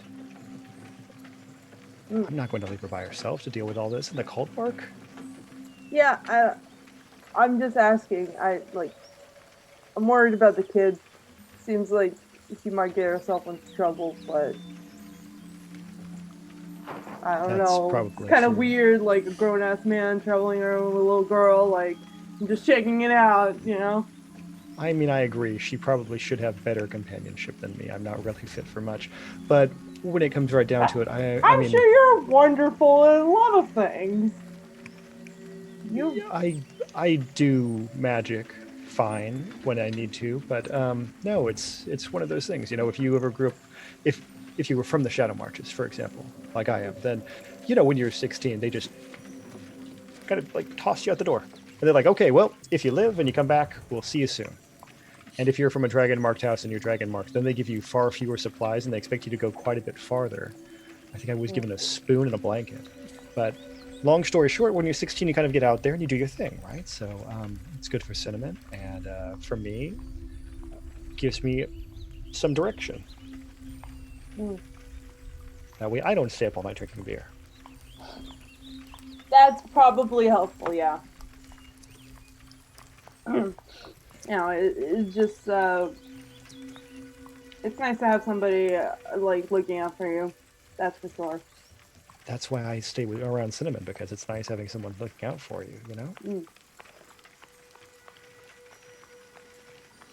Yeah, I remember times where you didn't have friends around. Very And hard. Wendell, they seem like a very good companion, you know? Capable, and yeah. Yeah, they are. He's my best friend. It's nice. Sometimes things just work. Yeah, exactly. I make pretty clothes and she steals from people. That's our same arrangement, except I don't know how to make clothes. Well, if you stick long enough around, there's always time to craft. That's a good point, and it doesn't involve me moving around with this knee of mine, so I don't have to worry about it being fast. So that's good. I like that. Yeah. Happy TV. And you go through this forest a bit longer, it gets to about lunchtime, and Tommen does mention about stopping for lunch at some point and finding a place. But as you walk further through this forest, the trees get more dense and it does get darker. And after a while, this soft glow seems to radiate from these, what you can now see, almost like these orbs, these glass orbs that are hanging from thread or string or ribbon from the branches in these trees, and each one sort of has a different color, almost like a different swirl inside them. And it's almost that which is now lighting the forest. The odd bit of sun, sort of the dappled sunlight does break through here and there, but these seem to be lighting the way. And Tommen looks a bit confused. Like, this isn't a normal thing. This isn't something he's used to. And you see him pull up one of the raptors and stop and look up. He doesn't touch the orbs, but he's sort of looking into them. This is strange. I haven't seen anything like this before. If I do a nature or arcana check, would I? You could do an arcana check.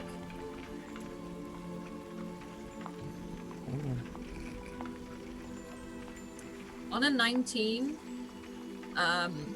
there's heavy magic here. However, this seems to, for you in particular, they seem to radiate from one person, as in one person is creating this magic. It's not multiple people, but you can feel that it's almost like multiple are involved, but they're not the ones casting.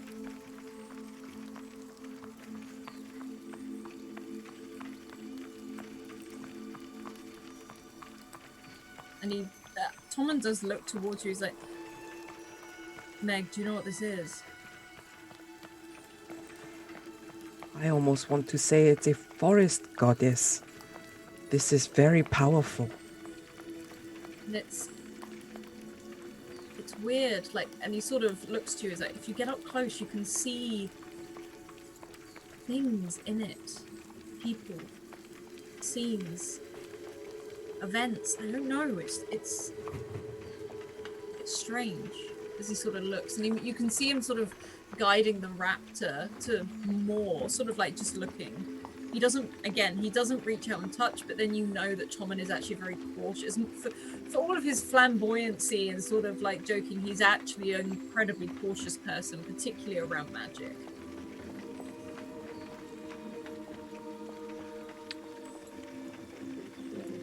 Oh. Unfortunately, it's like my flaw might be coming out. It's kind of valuable. I want to figure out how I can kind of steal it.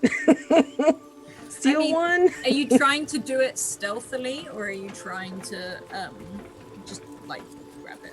Are they hanging all around, the canopy and near us? Yeah, you've walked into this area which almost looks like a tunnel of trees now, and there are thousands of these glass sort of orbs, also varying in different size. Some are tied on with ribbons, some with string, some with thread, and it's bizarre. I think because it looks valuable and it's got ribbon, I think I'm going to see if I can stealthily pick out one of the ones that has ribbon on it for Lana. Okay. Could you do a sleight of hand and a stealth, please, just to see?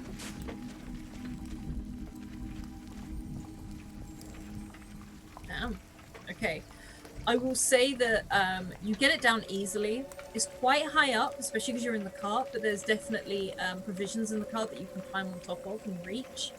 You sort of reach up and you can swipe it.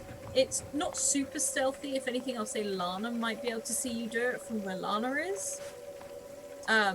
You hear a squeak from your friend almost as you touch it, and as you touch it, you can feel magic from it. And not just... It feels... The best way to describe it is past magic. Like time magic? Not time magic, it's more that it's storing something. Like, so something's been cast and this is holding it. Not a consistent magic. It's not like there's a spell currently, you know. It's not like something is focusing on it. It's like residue or something like that. Can I see anything in it? Roll a perception check for me.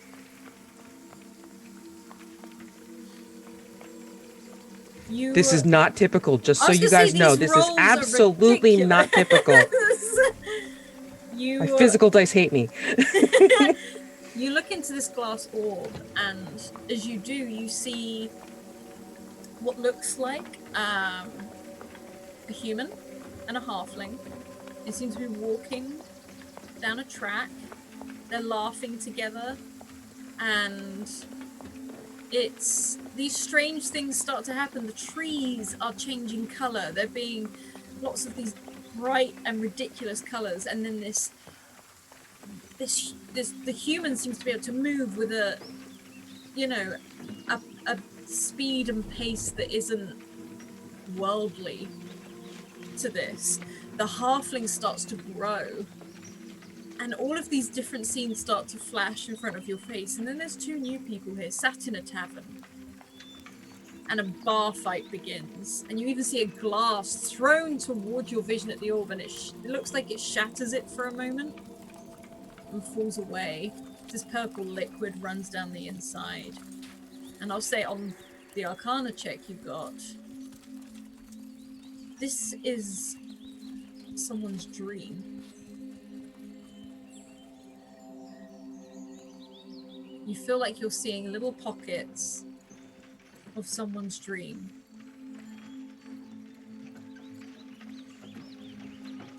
Nana. What? These are dreams. If I hand it to her, would she see the same thing? If you hand it to Lana, Lana does see exactly the same thing play out, and more that seem to go. These seem to be individual orbs for different people. Is this what you guys experience every night? No, this isn't me. This isn't my dreams. This is something stored? Somebody storing dreams? Look how many orbs there are. Thousands? Hundreds? I mean, Thousands. oh boy. And I just gesture to all around us. And I kind of motion to Basalt. I say, have you seen anything like these before? I don't think I have.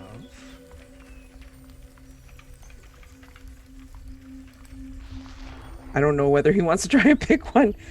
It has dreams in there. They all have dreams. I will say you notice as you're having this conversation, every now and then, it's like one of the trees, a very thin branch starts to grow, which slowly turns into either a string or ribbon that feeds onto this glass ball that suddenly starts to form, almost like they're being added to constantly.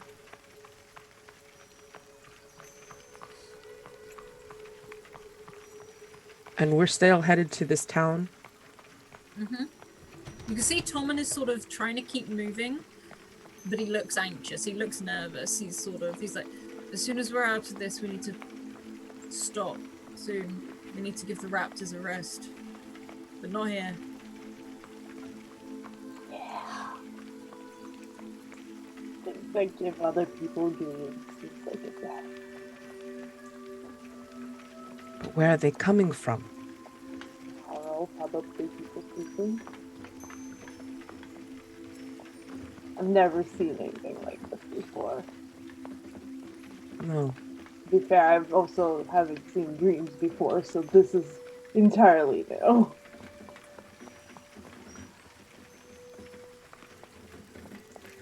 Is there any reason we don't want to just ride faster out of this area? And Yeah, maybe just let's not just touch anything go. at all? Let's just go. I know they're shiny, but we can find something else shiny. It's fun. I got the ribbon for you.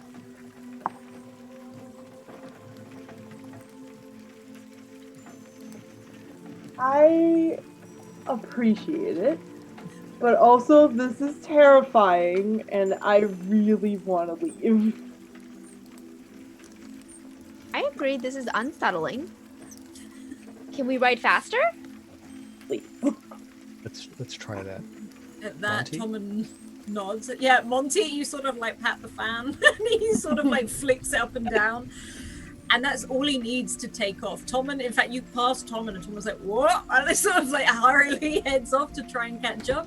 You think it's mainly because like Monty's legs are just that much longer, that much more muscular. He's just carrying the pace.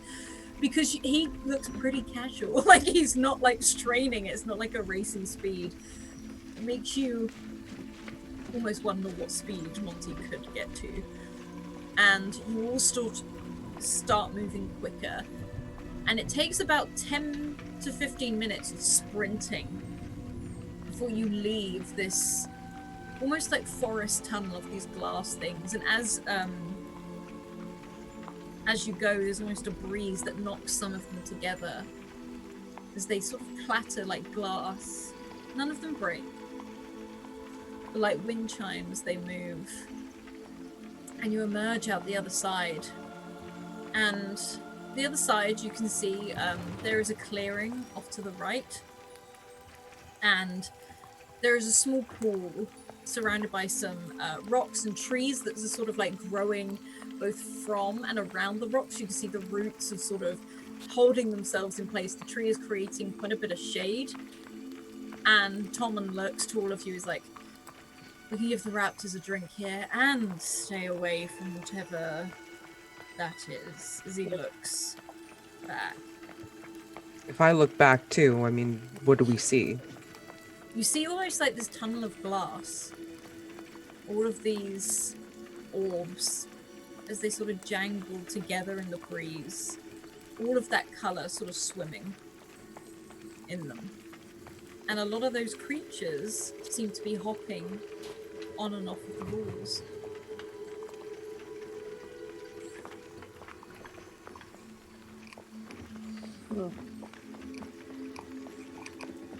That was an interesting nature walk. Yeah, interesting. I mean, it's like stuff that happens in all like wooded areas, right? Very unusual. Not particularly in that, but there's like weird stuff everywhere. I mean, I grew up in forests, and I've never seen that before. I mean, to be fair, like, a lot of things happen in a lot of places that we haven't seen before. Also, you're on the younger side, so I'm sure that there's things in your forest you haven't seen before. Probably true, but I feel like that was a little weird. I'm not saying that. It is 100% weird. And I am so sorry you guys have to do that every night.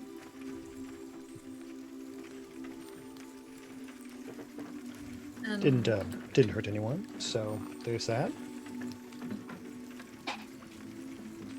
And Tommen sort of, as everyone dismounts these raptors, he immediately leads them to the water, where you can hear the weird gulping sound as they sort of gather water in their mouth and then drink it down, kind of like ducks. And they sort of, one of the, you can see that Monty sort of goes all the way in the water for a moment and then just sits as he sort of, these fans come out and he sort of flicks the water off of himself. And Tommen hands around just some dry meat, some bread and cheese. and some flasks of water. And he himself looks back down that tunnel. And there's just an uneasiness there. I don't like it. Why store them? If they're dreams, as you said. And he sort of tears into that bread. He's like, we're only a few more hours away from Rote. It shouldn't be too far after this. It was unsettling for sure, but the birds did not lead us wrong. It was just strange, but not dangerous. I'm wondering how many people have seen that before. I've never come across anything like it. Do we still have our friends?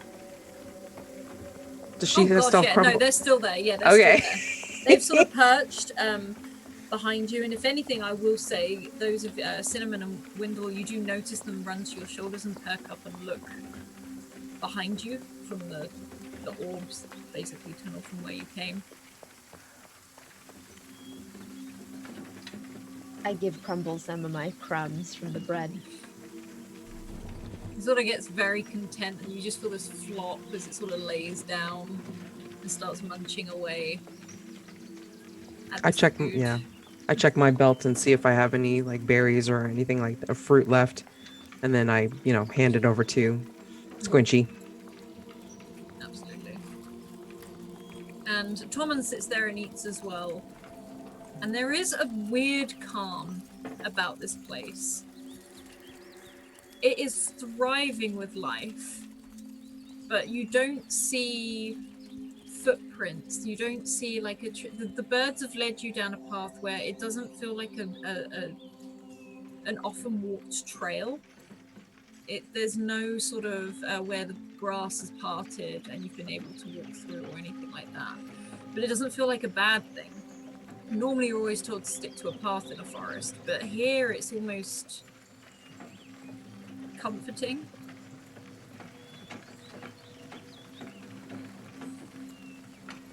I'll pull out some fabric and start embroidering it with what you see around the little floating orbs and the trees on this hood of this fabric. Love it. And you sit there for a while. You can see that the raptors start to scrape at the water for a bit after they're trying to cool down. Could you all make a perception check for me, please?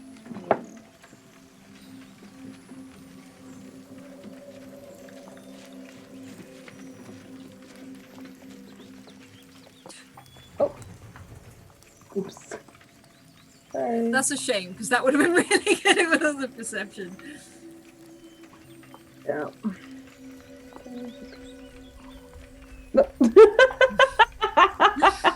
You want to perceive a lot, Lana. Okay. So, hang on, where is it?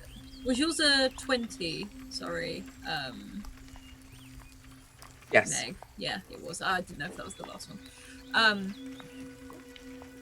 There's first of all, I will say that Lana is sat there embroidering, and you're taking in every single detail. And Basol, you see this too. As Lana looks up the last time to finish the embroidery, all of these orbs are gone. This path you walked down is gone. These effectively almost like tunnel of trees is just left. It's no longer there. And you can still see the creatures in the trees, but they're no longer really there. Is there at least a forest there, maybe with There a is a forest. normalish path? Yeah, Okay. if anything, it looks like a regular walkway now. It looks like behind you anyway, not where you are right now. You're sort of sat adjacent from the path.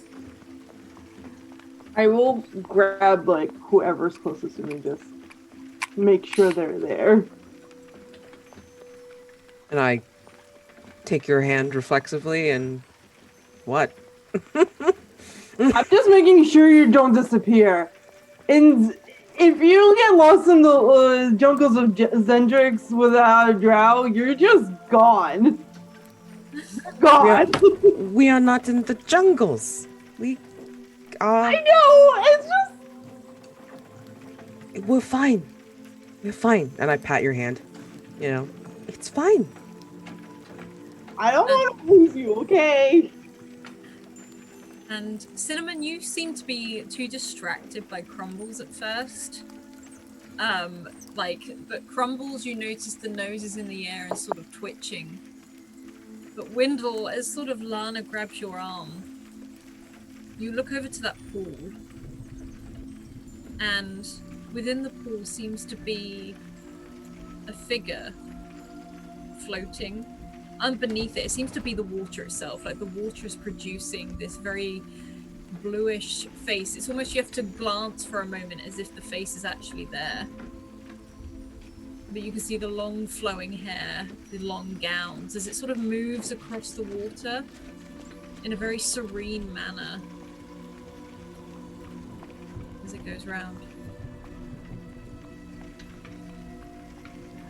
So, is it kind of laying in the water, or? It is laying in the water. It doesn't. But it's almost like it's a figure made from the water. It's almost like the ripples are making up this image rather than someone physically being in the water. It's this image, and a very serene one, a very calm one.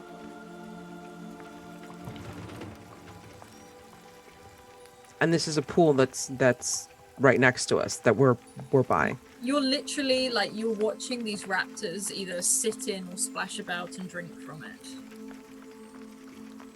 I get closer to the water.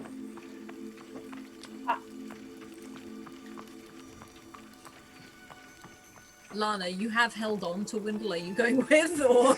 Yeah, I'm just like. You see that? I point at the water. Do you see that? You're holding on to Windle so you can see this figure. Basalt, you're looking in the other direction. You're looking towards this now path, as you think you can also see a cart coming up the path, like other travelers. But Lana and Windle, you watch this figure made of water start to rise up out of the water itself.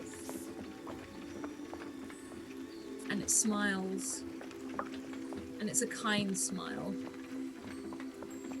And Windle, as you're there, you see a long arm stretch out made of water towards this little creature that sits on your shoulder, which sort of nuzzles its nose against this watery sort of fingertip, and then it withdraws it again. And Cinnamon and Basalt, would you make a perception check for me, please? This is all bad. Not as well.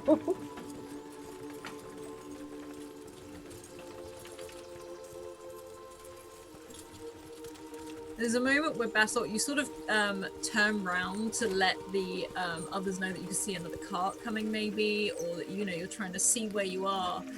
And Cinnamon, you sort of look up from Crumbles, and Windle and Lana are gone. Tommen is sat there sort of like bathing his feet in the water. And he too looks a little bit confused. Well, if they didn't want to help us, they could have just said so. I think this might be more of the magic forest sort of thing, really. And you can see Tommen stand up. Lana? Meg? And he starts to look around the side of the trees and things like that. Where did they go? We should probably all stand very close to one another. And Don immediately comes and stands right next to Cinnamon and Basil. He starts to drag the raptors out of the water. And he starts to look around. And he yells, Wendell! Lana! And Wendell and Lana, you stand by this pool on your own. There's no Basalt, there's no Tom, and there's no Cinnamon. And you are in a forest full of these orbs. See, I didn't hold their hand and now they disappeared. And they chime. And there are so many of these creatures jumping from tree to tree as they go. And stood at the end of the path is a very tall woman in long flowing robes. And she smiles. She wears blue. She holds her hand out. I'd like to show you something. Is it where our friends are? And she shakes her head. Is it more like this? And I, kind of gesture to all of the orbs. No, these belong to my friend. Your friends will probably meet them soon. They're quite harmless. They sleep a lot.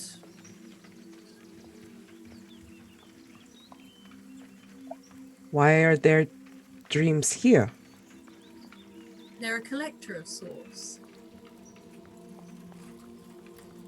Most of them, and she sort of looks around, and you can see her sort of brush some of them aside as she walks towards you. He started off collecting nightmares, taking them away so people wouldn't have to watch them again when they sleep.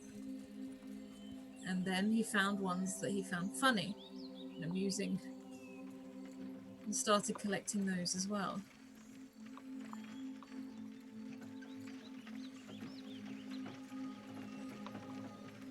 It's okay. It's safe here. Where will we go? Down the path.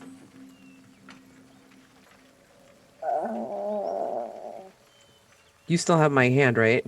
Yeah. I'm just like, And she's at a decent distance. She hasn't, come up right close to you. I remove my hand from yours, but that means that I'm going to encircle my arm around yours. I think you're much taller, so we'll try. and then, she's like 5'2". She's not that much taller. Well, I'm 3.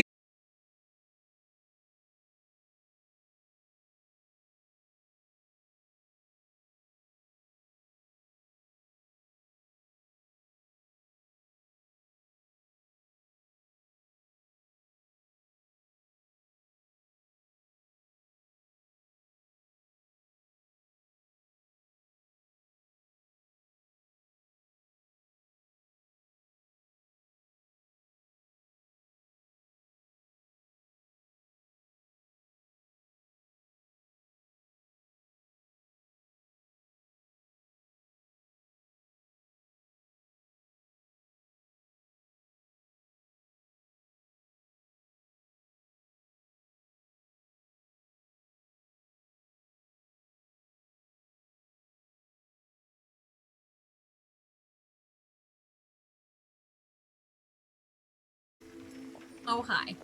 Hi. And Just Lana freaking out. It's fine. Lana and Wendell, do you follow?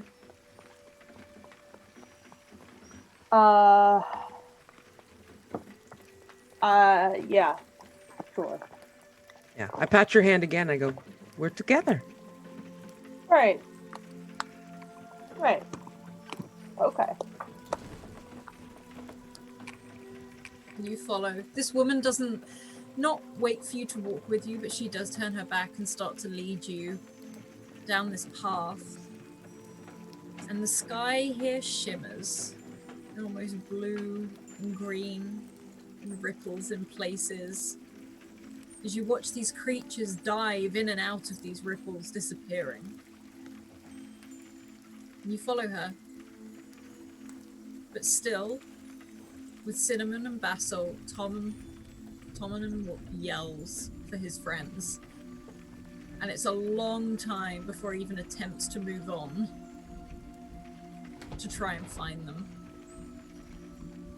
And I think, as much as we just crashed, that is actually where we're ending tonight. So thank you very, very much. I think what we'll do is we'll go round and everyone say where we can find you on the internet and the stuff you do, and also your favorite bit as well, as it is a video game. So let's go in reverse order, and we're going to start with the very lovely Faye. Oh, hi. Oh, hi. I'm Faye. You can find me on Twitter at Captain Faye Guy. You can also find me here on Wednesdays as one of the players in Shards of Siberys.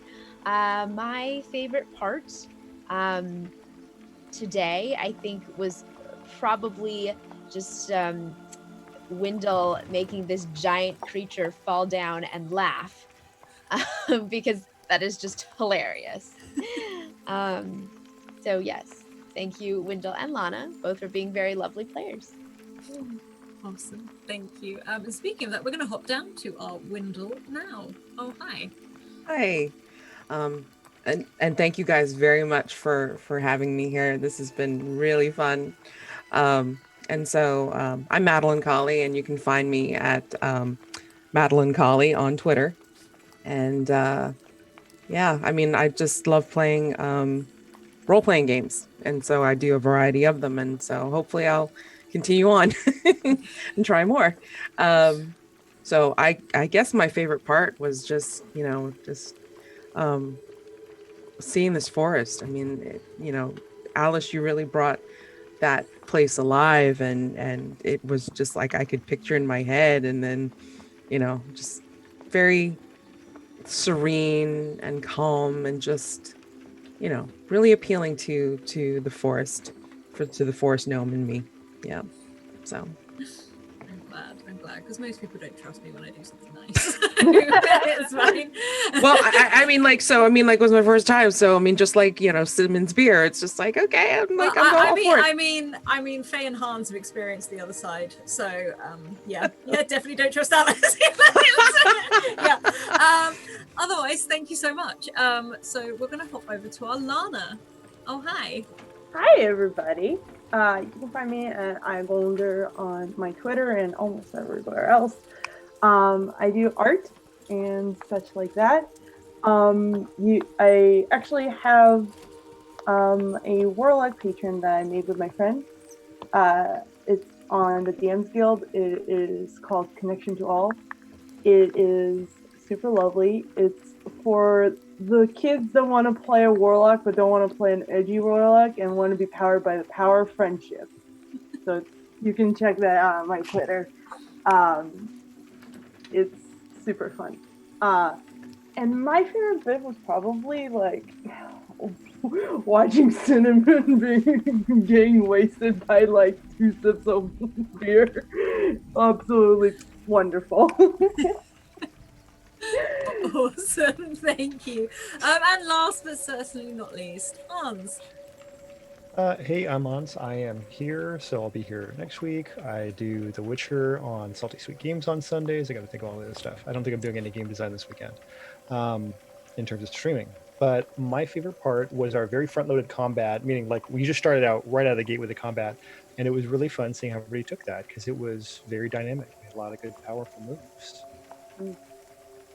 And a lot of lucky rolls. Lucky rolls. I was going to say, epic rolls tonight. Like, my Brought to you by Lucky Rolls tonight, yeah. Yeah. Awesome. Thank you. I know that means it's going to get worse from here. I'm White Rabbit Pick. That's where you can find me on Twitter. I am the other half of the Academy. I DM over here as well as playing. I'm DMing on some other channels coming soon, so keep an eye out for that. I also have a Patreon because I'm also a photographer. There are some shoots, see Hans, I remembered. Look at me remembering. I think it's just because you're in chat, that's the only reason I've remembered. But there are a few shoots coming this weekend, so if you want to check those out, they will be up on Patreon. I'm very excited for those. This is my studio since quarantine. This is it. Normally I'm an outdoor person, so I've had to get creative. Otherwise, please check out all the links coming up in chat now. That includes the Discord. We do have a channel just for Eberron. We would love to hear what you think about it. If you missed out on anything, you can head over to YouTube and catch up over there. All of our shows are in playlists, so you can go and check all of those out as well. Also, if you want to get into this game or any of our other viewer games like Humblewood, the Monster of the Week, and Fae Folio, you just drop a okay, it's the end of the evening. Drop Scrat a DM on Twitter. I can do this. I will get you into a game. A huge thank you to our wonderful sponsors who we couldn't do all of this without. And that includes Hero Forge with their wonderful coloured minis. Our new show started today, so you can be back next week and check that out. The wonderful Mage Hand Press with Fae Folio and Dark Matter. The Deck of Many with the Deck of Many Things, their magic moving spell cards, and Humblewood, which you can catch tomorrow, which is our other viewer game. It's very wholesome. It's lots of woodland critters, unlike these, but going into the forests and having adventures and stuff like that. And last but certainly not least, also Dungeon Fog, where you can get your maps going for whether it's a campaign or a one-shot and your notes alongside it. And they work with each other. If you change something on one, it updates on the other. Otherwise, we'll see you next week and see you tomorrow for tomorrow's show. And so keep evoking emotions, and we used to see you then. Bye. Oh.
Oh, hey everyone, so we are gonna go on a raid. Load up your raid cries. We're actually gonna go and raid a channel today that isn't actually reached affiliate yet, and I feel like they should be. They're gonna be featuring one person that's very cool, and another person who's also very cool, but also will be featured on one of our collaborations very soon. So, load up your raid cry. Let's get a follow train going over there so that we can get the